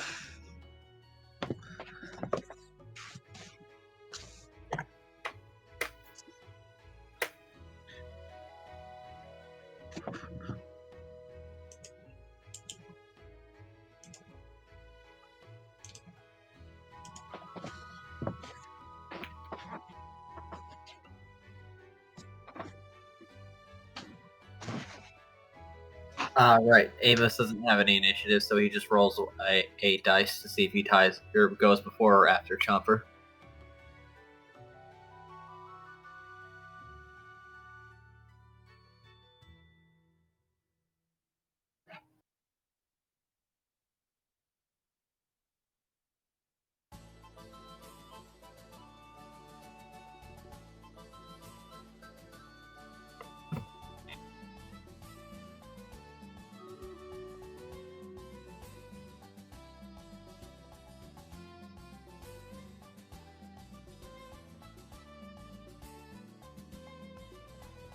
Should I roll for it?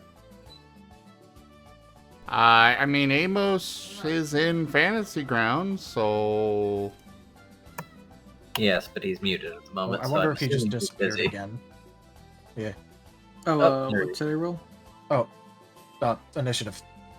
We moved to a new floor, so we need new initiative.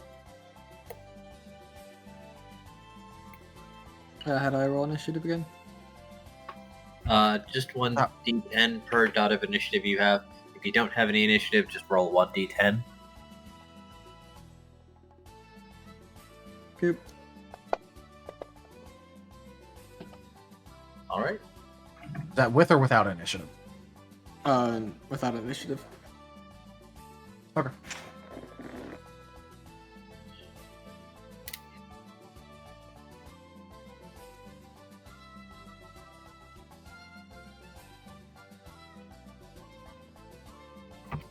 Alrighty.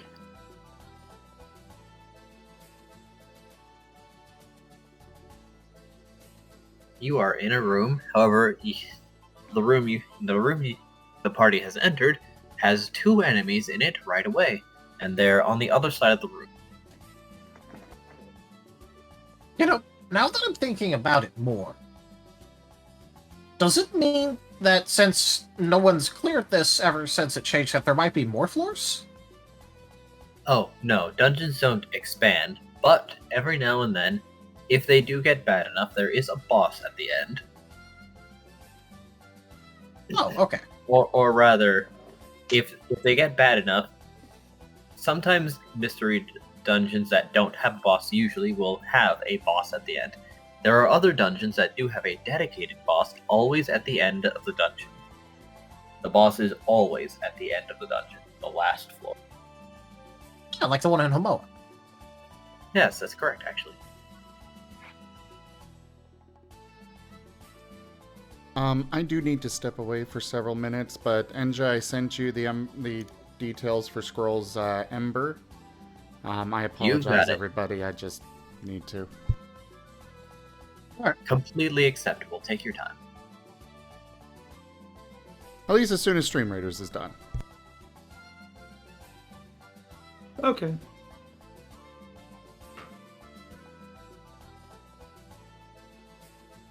I'm just gonna be gone for like literally 20 seconds to run the restroom, but I'll be back. I've been just muted. Cheerio. Don't wait for me. Vane, would you mind rolling an additional d10? Yep.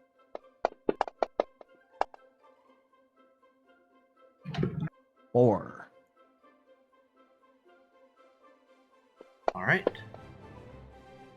2. Mark your... Oh, I'll do that 1 point. You have to do that, I can. Right. As you are faster than the Pelittle. Ooh.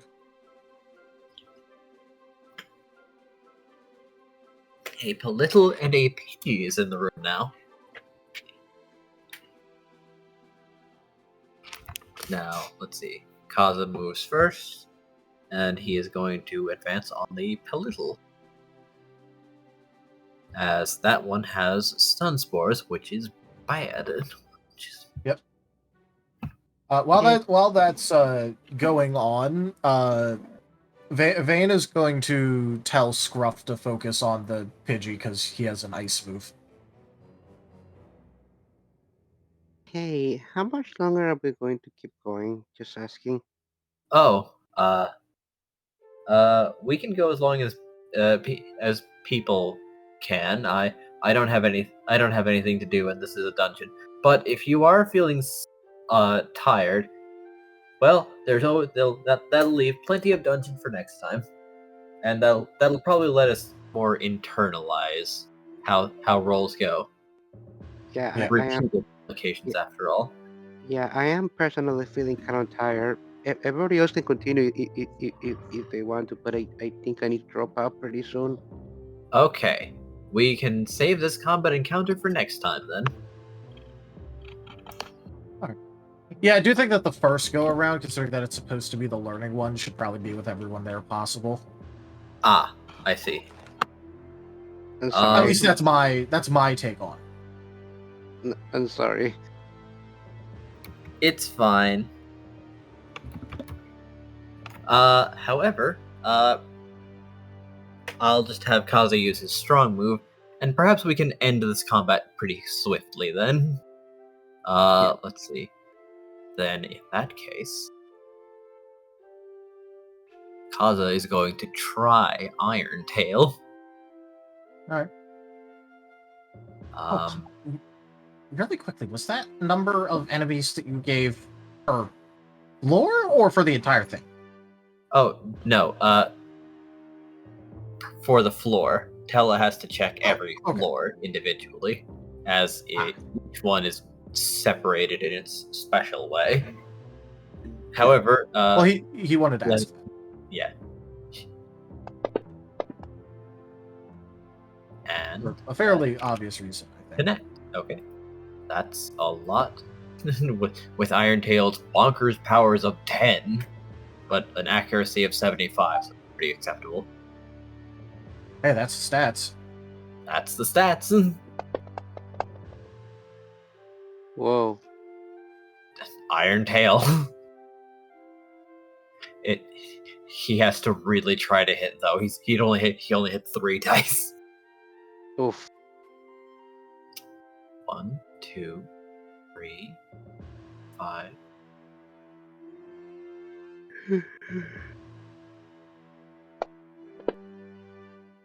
Seven.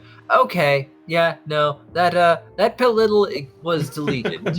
Yeah, they're gone. They got Thanos snapped. All right. Out of existence.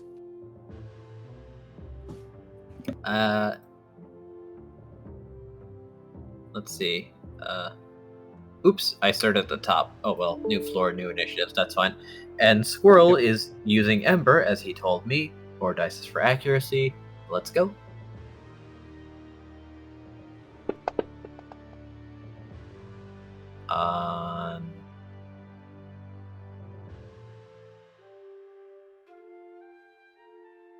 Oh, that will miss.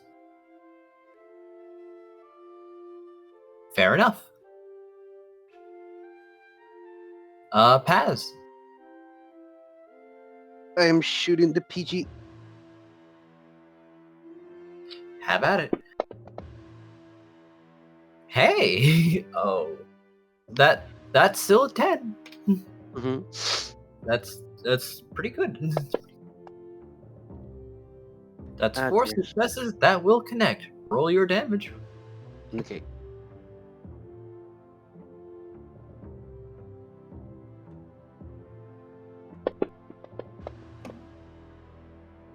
God damn it. A damage is a damage regardless of all else. Did I use Well, my... he rolled a 0 there. Oh, that's right. Would you like to use a party reroll? Did I use my willpower earlier? I don't remember. I believe you did use your willpower. And we have one 2 party rerolls left, so I think it would be perfectly acceptable. Yeah, can I use the dice? I have no I'll objections. sign off on it. Yep.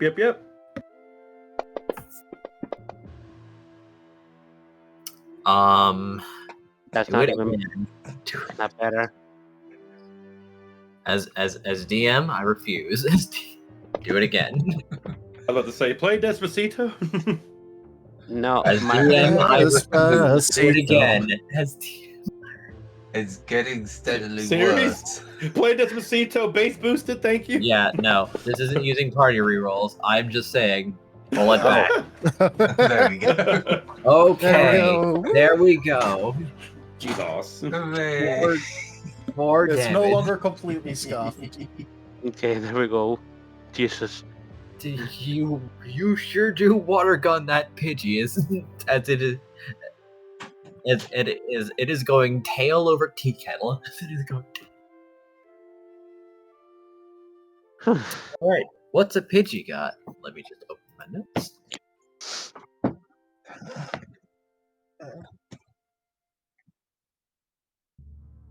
Pidgey has Gust, which it is going to try to use on you. Oof. My evasion is 1. Oh. All right, here we go then. Let's see. Special fly. 1, 2, 3.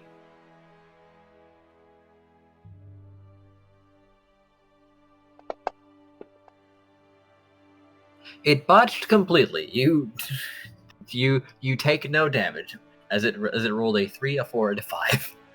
Wow. Very impressive. Scruff, over to you. Let's see Paul Allen's attack. The gust of wind just passed by my head. Powder snow once again. Oh my God! Oh. Excuse me? Scruff, you must stop. Scruff, Scruff has stopped. All right, that It's is still a 5. 2, 4, yeah. 6, You hit. 9. Golly, do you hit? Man, that accuracy training is really paying off.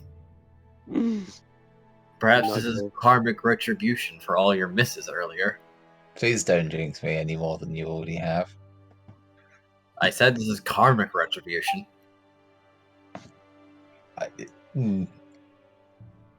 This is what you were owed. Because also I can say, no, roll it back. Well, roll what? Roll your damage. Yep, roll 5. Yeah. 0. No. Do it again. Glowstein wants Scruff to take a gamble. Roll a d6. What's the gamble? Well, it was also given exploding 10 to Scruff. The Okay. gamble is evens are good, odds are bad. Okay. Oh, well. Oh, no. Well, he still gave him the 10. Still gave him the 10, so you need to roll that 10. 1. That's 3 successes then. 3 successes, and then because, you kind of already rolled. Well, that's right, because I have down advantage, to 2. so the 6s count, don't they? Oh, yeah. For damage, yeah. Yeah. Oh, yeah, you do. So yeah, you hit 2 or 3 rather. Yay! We forgot about that for a moment. Okay, this Pidgey is toast. Yay, freezer burn. Yay. As it freezes and shatters upon the ground, leaving nothing behind other than a pink berry. And the little left a potato. Chomper's running to the potato. No, don't eat it. No. I don't want it to be on the ground for too long. It might get, dirty or, rotted Potatoes like that come one thing. from the ground. But it could land on a trap. We don't want it to roll, so I'll keep it safe in my backpack for all of us. Just protecting the food. I'm not gonna eat it. I'm not gonna eat it. I'm not gonna eat it. Chomper puts it in the bag and zips the bag up immediately. Scruff zooms past as he's dropping the potato, and it just scoops it up and brings it to base. What? Why? He can hold on to food. He's just not allowed to eat it. Did you Scruff just stops and just stares. glares at Scruff? Glaring leer. Chomper uses leer on Scruff. Did you really just destroy that food for no reason? No, he swiped it. Here's to No raisin. beginnings. You said you froze it. Swiped it. Oh, okay. I thought you said you froze it for some reason. No. It's like, okay, anger pulled back on It would Chomper. just be preserving it. Chomper would not understand. You killed a bird in front of him with that same move. I also No, he dashed over and snagged it. Let Paz go. Paz, what's up? I was just saying that I also heard froze, funnily enough. He wasn't used to. Thank you. Okay, I thought I was tripping, but yeah. Okay, I'm gonna get ready to head to bed. Good night, guys. It was fun today. Yeah. Good night, Raharu. So we just stop. We'd have to stop here. You said you would need everybody. We don't have to stop just yet. After all, there can be more tutorials now that you've gotten a bit of a feel for the dungeon from Professor Zarak. Oh, cool. And Chomper. Oh no! Not more tutorials. I'm enjoying beating up stuff. And there will be so plenty nice. more to beat up. Zarak says as he pats Chomper's head. However, there are some things that you must know, as you are generally lacking knowledge. Start filling you in. If you say, "Did you know I'm leaving?" I know you don't, so I won't ask. Oh, okay. Never mind, you didn't get the joke. Continue. He seems confused. So that was out of character, by the way. Sorry, I was not doing the voice. No, I know that you meant. Okay. Chomper's listening, although they are proceeding to bag anything else they haven't seen got picked up yet for the same reasons. Now, for starters, Scruff is holding on to the potato. Okay. Let's use that He's potato keeping it as hidden. an example. Do you know the difference between this and a regular potato? Oh, what if Gruff let me have it? We were told this. You should know it. I told this to you. I know I did. Well, dungeon food also has some other unique properties, in that it can only be found inside dungeons, and if you were to take this potato outside and try to plant it, it would not grow. However, it would also not expire. Even if you plant it inside of a dungeon, it will not grow. However, some will spawn every now and then. So you should eat it instead of planting it. Hold. Right? While technically yes, there are also other properties to dungeon food. One, it will fill up any Pokemon equally. Be it Paz or Scruff would get the same amount of satiation from that potato, and even a Snorlax would get the same amount of satiation that Paz would if he were to eat that potato. Potato. A Snorlax, for context, is a properly enormous Pokemon that could eat hundreds of pounds of food in one sitting. Me too. I have no doubt. I've been hearing some things. I'm Infomass. Yes. On a side note, a potato is a root vegetable, though I don't think that will mean terribly much to you. It grows under the ground, same as that carrot you picked up earlier. I am back. Sorry about that. Totally Welcome fine. back. Welcome back. I actually kind of read about that one because I read a book on what foods were safe to eat because I was afraid that he would eat a bunch of stuff that's not good for him. Good on you to take initiative in that fashion. Now, as you've noticed, we have gone down a set of stairs. Stairs that otherwise wouldn't have naturally occurred. The stairs are still here, and we can take them back up to that first floor. However, when we leave a floor, when all non-dungeon Pokemon leave a floor, the floor resets. That means that there could be new things there. However, that also means all the conjured Pokemon are back as well. So backtracking would be just as difficult as making progress. However, if we make it to the end of a dungeon, we will automatically be brought back to the entrance.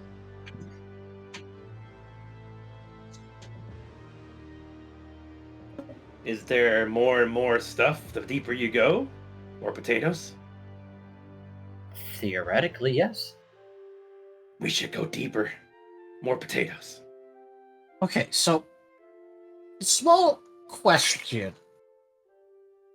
Oh, and by the way, Because- just to say this now, dungeon Pokemon cannot go up and down these stairs. Each floor is a separate layer, so to say. Like a cake. Something like that. So small question. we were also told that at one point that there was no point in having to backtrack throughout the entire thing once you finish it, because it would take you to the end when you finish it.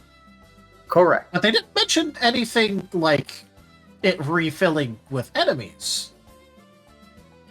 And woe on their part for not mentioning that, as most people generally don't, as they generally try to reach the end.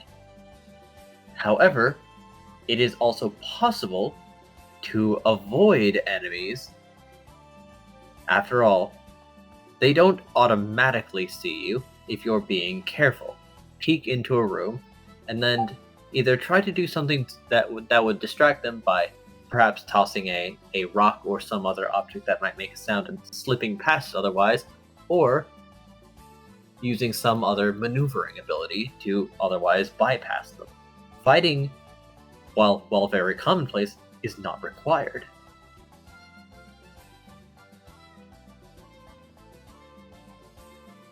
After all, I could also, if I have some general idea that I know where the stairs are, and I happened to be alone, fighting might be unwise, so I would use my quick attack to simply run past them.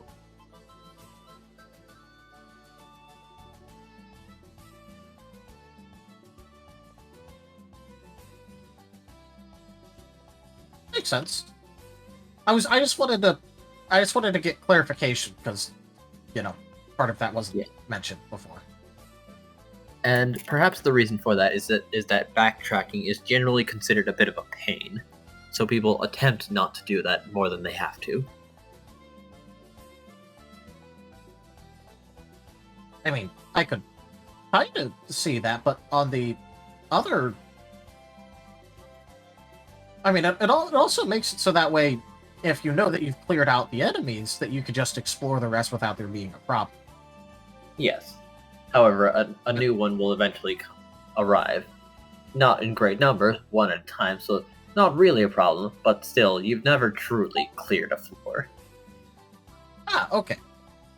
So, wait, even if you just sit on the same floor and have cleared everything out, more will spawn. Eventually. You remember on the first floor when Teller predicted that an 8th enemy would show up in 5 minutes? Ah, yeah. Yes. Conjured Pokemon will continue to be conjured, as long as we are inside the Mystery Dungeon.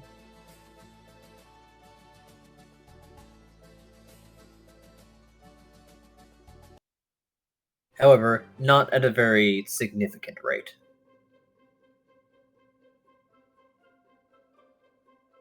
However, there is one exception to this. In higher level dungeons, there are special rooms called monster houses. Stepping inside one will cause a great number of conjured Pokemon to suddenly appear around you in something akin to an extreme ambush. Oh. Ambush.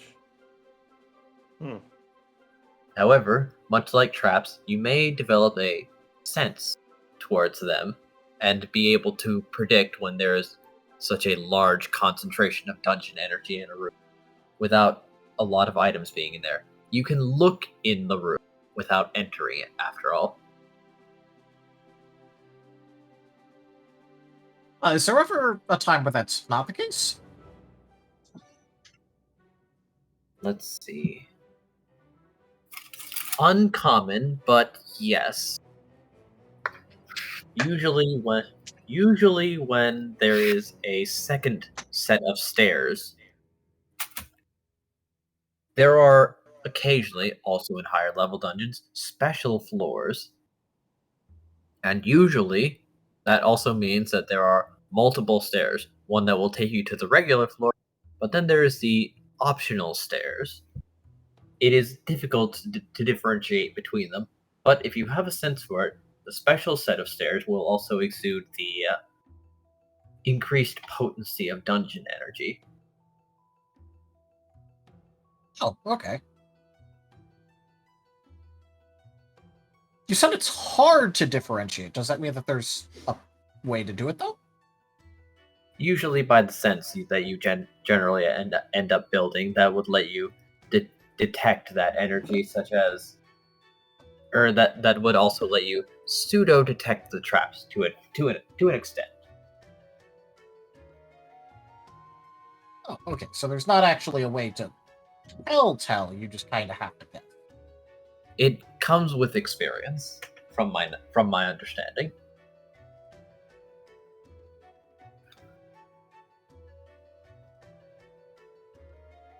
I'm not sure if it's something that I could deliberately train you, but I would if I could.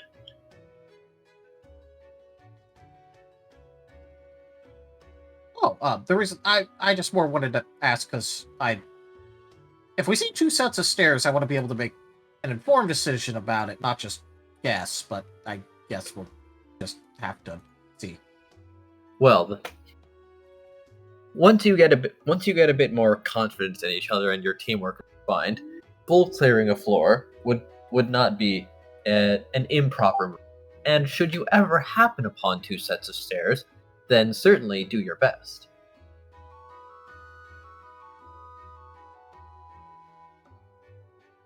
Well, yeah, but you made it sound like it's a like, is it like just a separate one that you'll have to go through and it leads down anyways, or is it like it goes down one?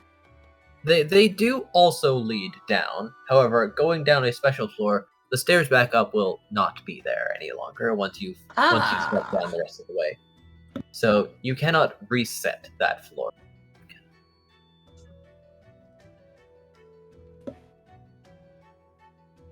And if you go down the other set of stairs and then go back up, that other set of stairs will also no longer be there. They are very elusive in that fashion. Oh, okay. So basically, it's just a non-repeatable thing. Quite so. Chomper's chewing on a Okay. potato. You don't know where you got that potato from. Chomper, is that the dungeon potato? Oh no, it's my potato. Okay. I got this a while back. Oh. You know, you're not supposed to store potatoes with each other, right? Huh? No. For long periods of time? Okay, well, you're not supposed to do that. Why not? They get, like, really, different textures. Some have bumpy stuff on them. Yeah, it ain't that bad. Okay. We need to introduce him. Okay, I'll worry about that later when we're not in the dungeon. We need to introduce him to cook food, so it's actually like he can see the difference and want it to be cooked and like tasty first.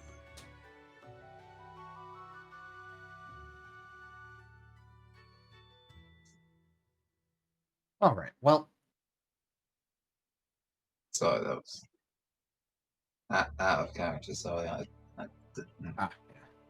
No, by all means. Dog it. No, you're fine.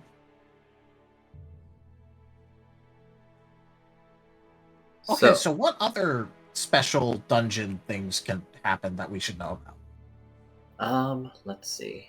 Apart from being seized by the dungeon, yes, I should elaborate on that. Though it's very unlikely to happen for quite a while. If another exploration team is seized by the dungeon, or perhaps one of your own party members, the proper procedure is to use your badge to rescue them. However, that doesn't work very easily while they are still conscious, as they tend to resist in some fashion. The force is still under investigation, but subduing them does seem to release them from the dungeon energy, which allows them to then be rescued. Okay.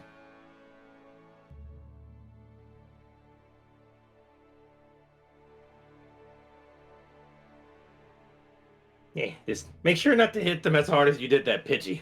That's pretty cool, but Oh, well, certainly. However, that being the case, a Pokemon that has been seized by the dungeon will also act like a dungeon Pokemon and will not be attacked by other conjured Pokemon. It is one of them for the moment. Yes. Conjured Pokemon also never have conflict with one another. I suppose they don't really have views of territory, as you will often, for the most part, they will always be wandering around unless they are sleeping. Okay. Wait, possible for them to sleep?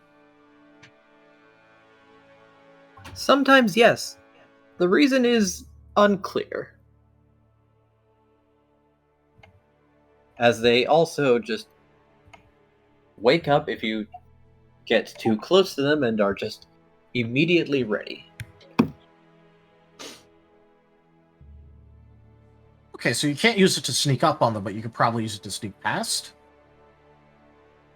If you maintain a certain distance, yes. It does seem that also dungeon Pokemon are susceptible to all ailments that we are. To an extent. I do not believe that they are terribly susceptible to more melodious things such as disease, though, as they are energy rather than anything completely biological.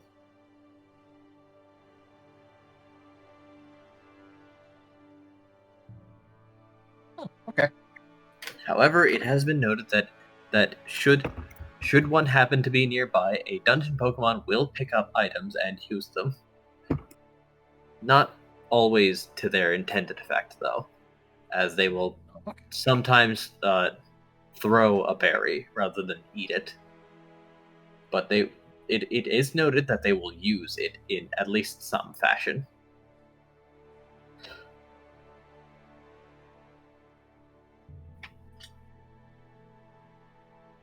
That sounds good. Find them, they'll throw food at you. No. I see no negatives here. There are many negatives. Having someone throw food at you is a net positive. You get food. They don't have food. Although I guess they lost some food. That's not good. Yeah, I probably should get some food. What if they throw an explosive at you? An explosive? Who has an explosive? Is the explosive food? No. Oh, then no, that's not good. That's simple. You silly. But food, that's different. There's food that can be bad for you. We've covered this. I heard explosive. I was using it as an example because he thought it would be a good idea to let dungeon Pokemon throw things at him, because one of the things that can be thrown includes food. Wow. I want an explosive. I wanted food. You are made of fire. You could just make things explode. Why do you need an explosive? Bigger explosions. I did once blow up a building, though. Oh. I don't think that's a good thing. You should probably avoid doing that. I once burned down a building. Kind of felt bad afterwards. Didn't mean to. You should have felt bad. Okay. Should I feel bad again? Hope not. Didn't feel good. No, the point of it was that you shouldn't burn down people's houses, Chomper. Well, I know that, silly. Was pretty cool looking, though. But yeah, shouldn't do that. Nope.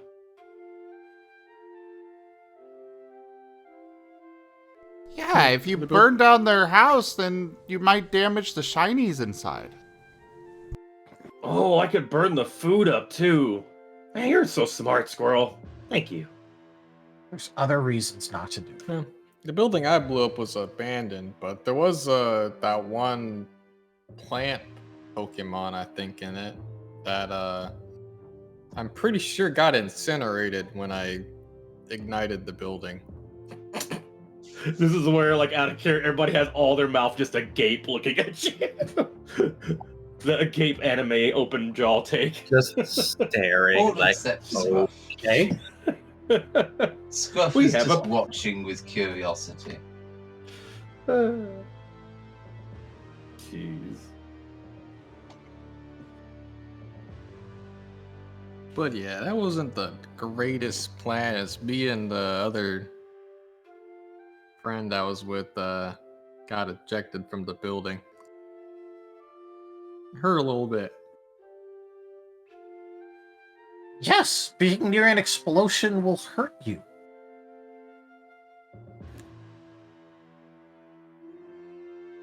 That wasn't the worst thing.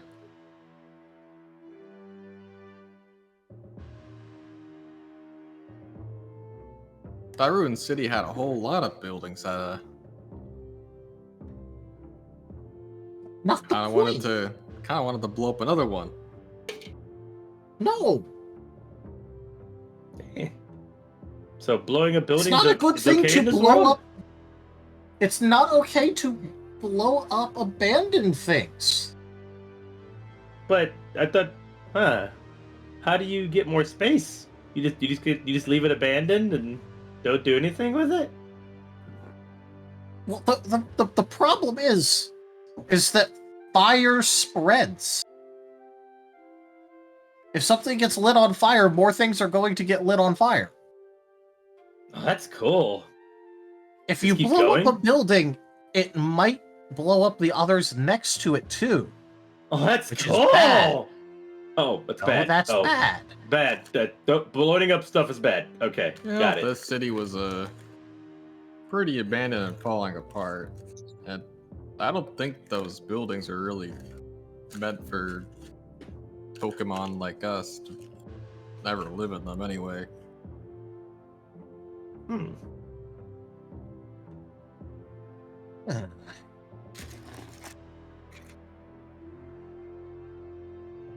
Fire The point pupper's isn't who interesting. lives in it. The point is that you could destroy more things than the thing that you blew up. Yeah, that caravan that we ran into was not happy with us. No, people will not be happy if you blow up things near them. So what if we blew up those people we were fighting? We blew up the person by them. I would want to blow one of you up, though. I never really thought about how that Yeah. caravan thought about how it happened. Because then immediately after I got back to that, where they had their camp, that's when the bodies fell from the sky. Oh. Huh. That does not sound like a good thing. No. Only one of them survived.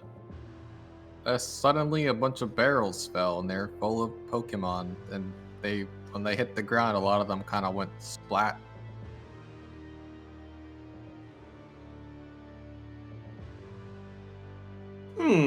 Chomper takes one step to the away from the fire pump. You know, I feel like there's some sort. I feel like there's more context you're not giving us. Maybe at another time.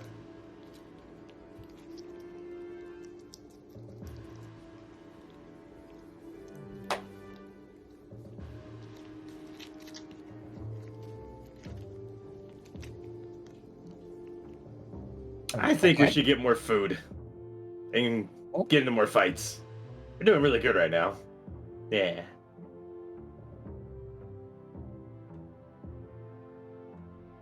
To the stairs?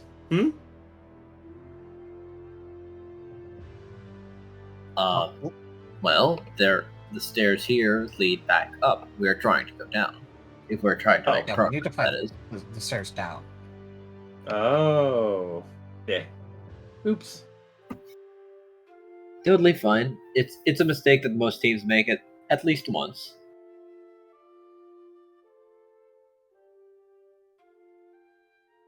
Or if there is a floor that you feel good about, you could keep trying to refresh it. Perhaps you liked the drops on that floor.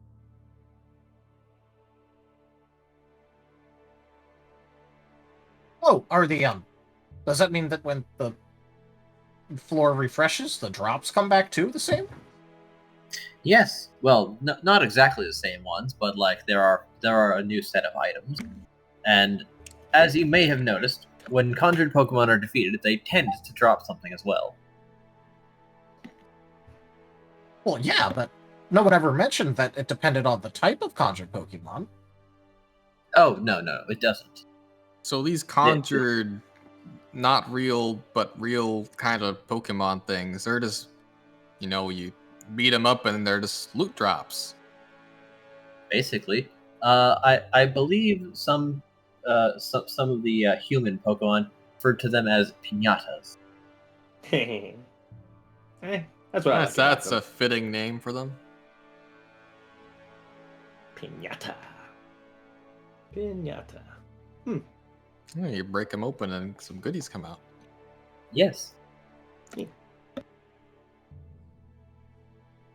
Let's find some more piñatas. I think I'll stick to the widely accepted definition of dungeon Pokemon, or conjured Pokemon. Dungeon Pokemon are the ones that are seized.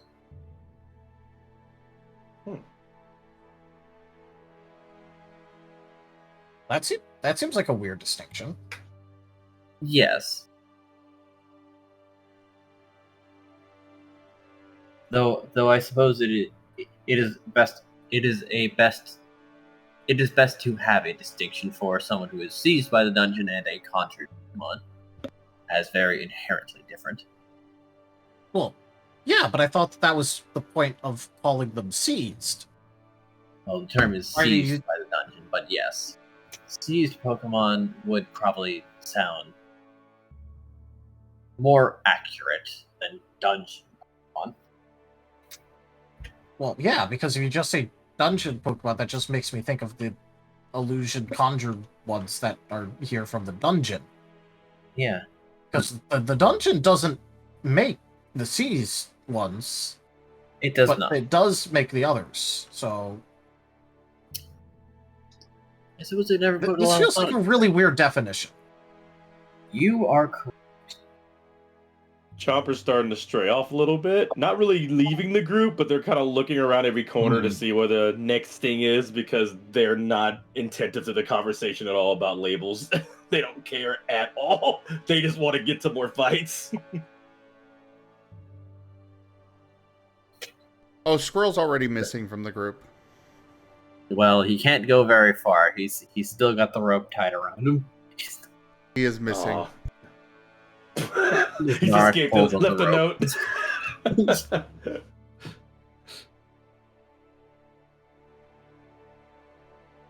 Squirrel's missing. Chomper's basically looking for them right now.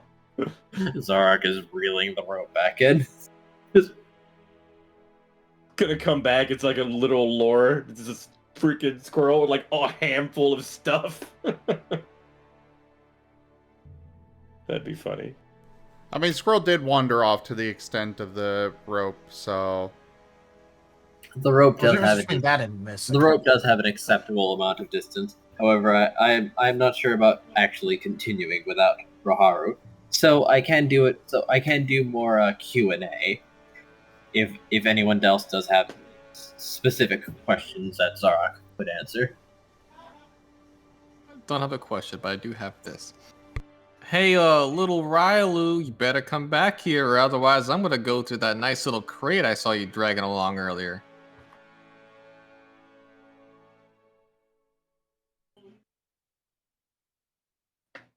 He does not have a crate. He probably means his treasure chest. The treasure chest. I kind of left that in the other town. I know. I'm just teasing him. It's the library.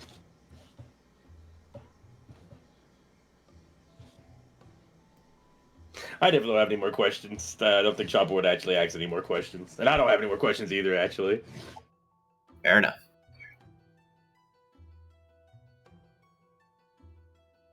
We can go ahead and just wrap up this game for tonight. Okay. That's good. We will definitely reach the end next time, as there's probably much less tutorial that's going to be needed, as people have generally got the gist of it at this point. Yep. Yeah, I swear to God, though, if I have to explain how rolling works, like, 15 bajillion times again. I'm going to throw something at you guys. Yeah, but Oh, I feel like it'd be deserved at that point. yes. Maybe they Though- have though like I questions am about glad stuff that I like asked. that. Do I roll the status move as it was not actually listed? Yeah, that was my bad. Slight oversight. Which, speaking of, I don't think I actually updated it, so I'll go do so in just a moment. Cool. But anyways, something I wanted to do, but I don't have the accuracy for it. thank you everybody for joining us today for Lost in Chaos. Check out our website, zgfgaming.com. We've got links for our Discord, Telegram, Mastodon, Blue Sky, Patreon, and more. They are on the website as well as down in the description below through our link tree. Thank you to my patrons, tippers, and subscribers. It is your support that allows these streams to keep on happening. I cannot do this without your guys' help and support, so thank you. Consider becoming a patron over at patreon.com/zgfgaming. It's one of the best ways to support the channel, though you can also do so by simply sharing the stream around. But for now, thank you all so much for joining. Don't forget to subscribe to our YouTube, and I bid you all the most fondest adieu. Duke. See you, everybody. Bye-bye. Bye-bye. Right around. Bye-bye. Happy time zone.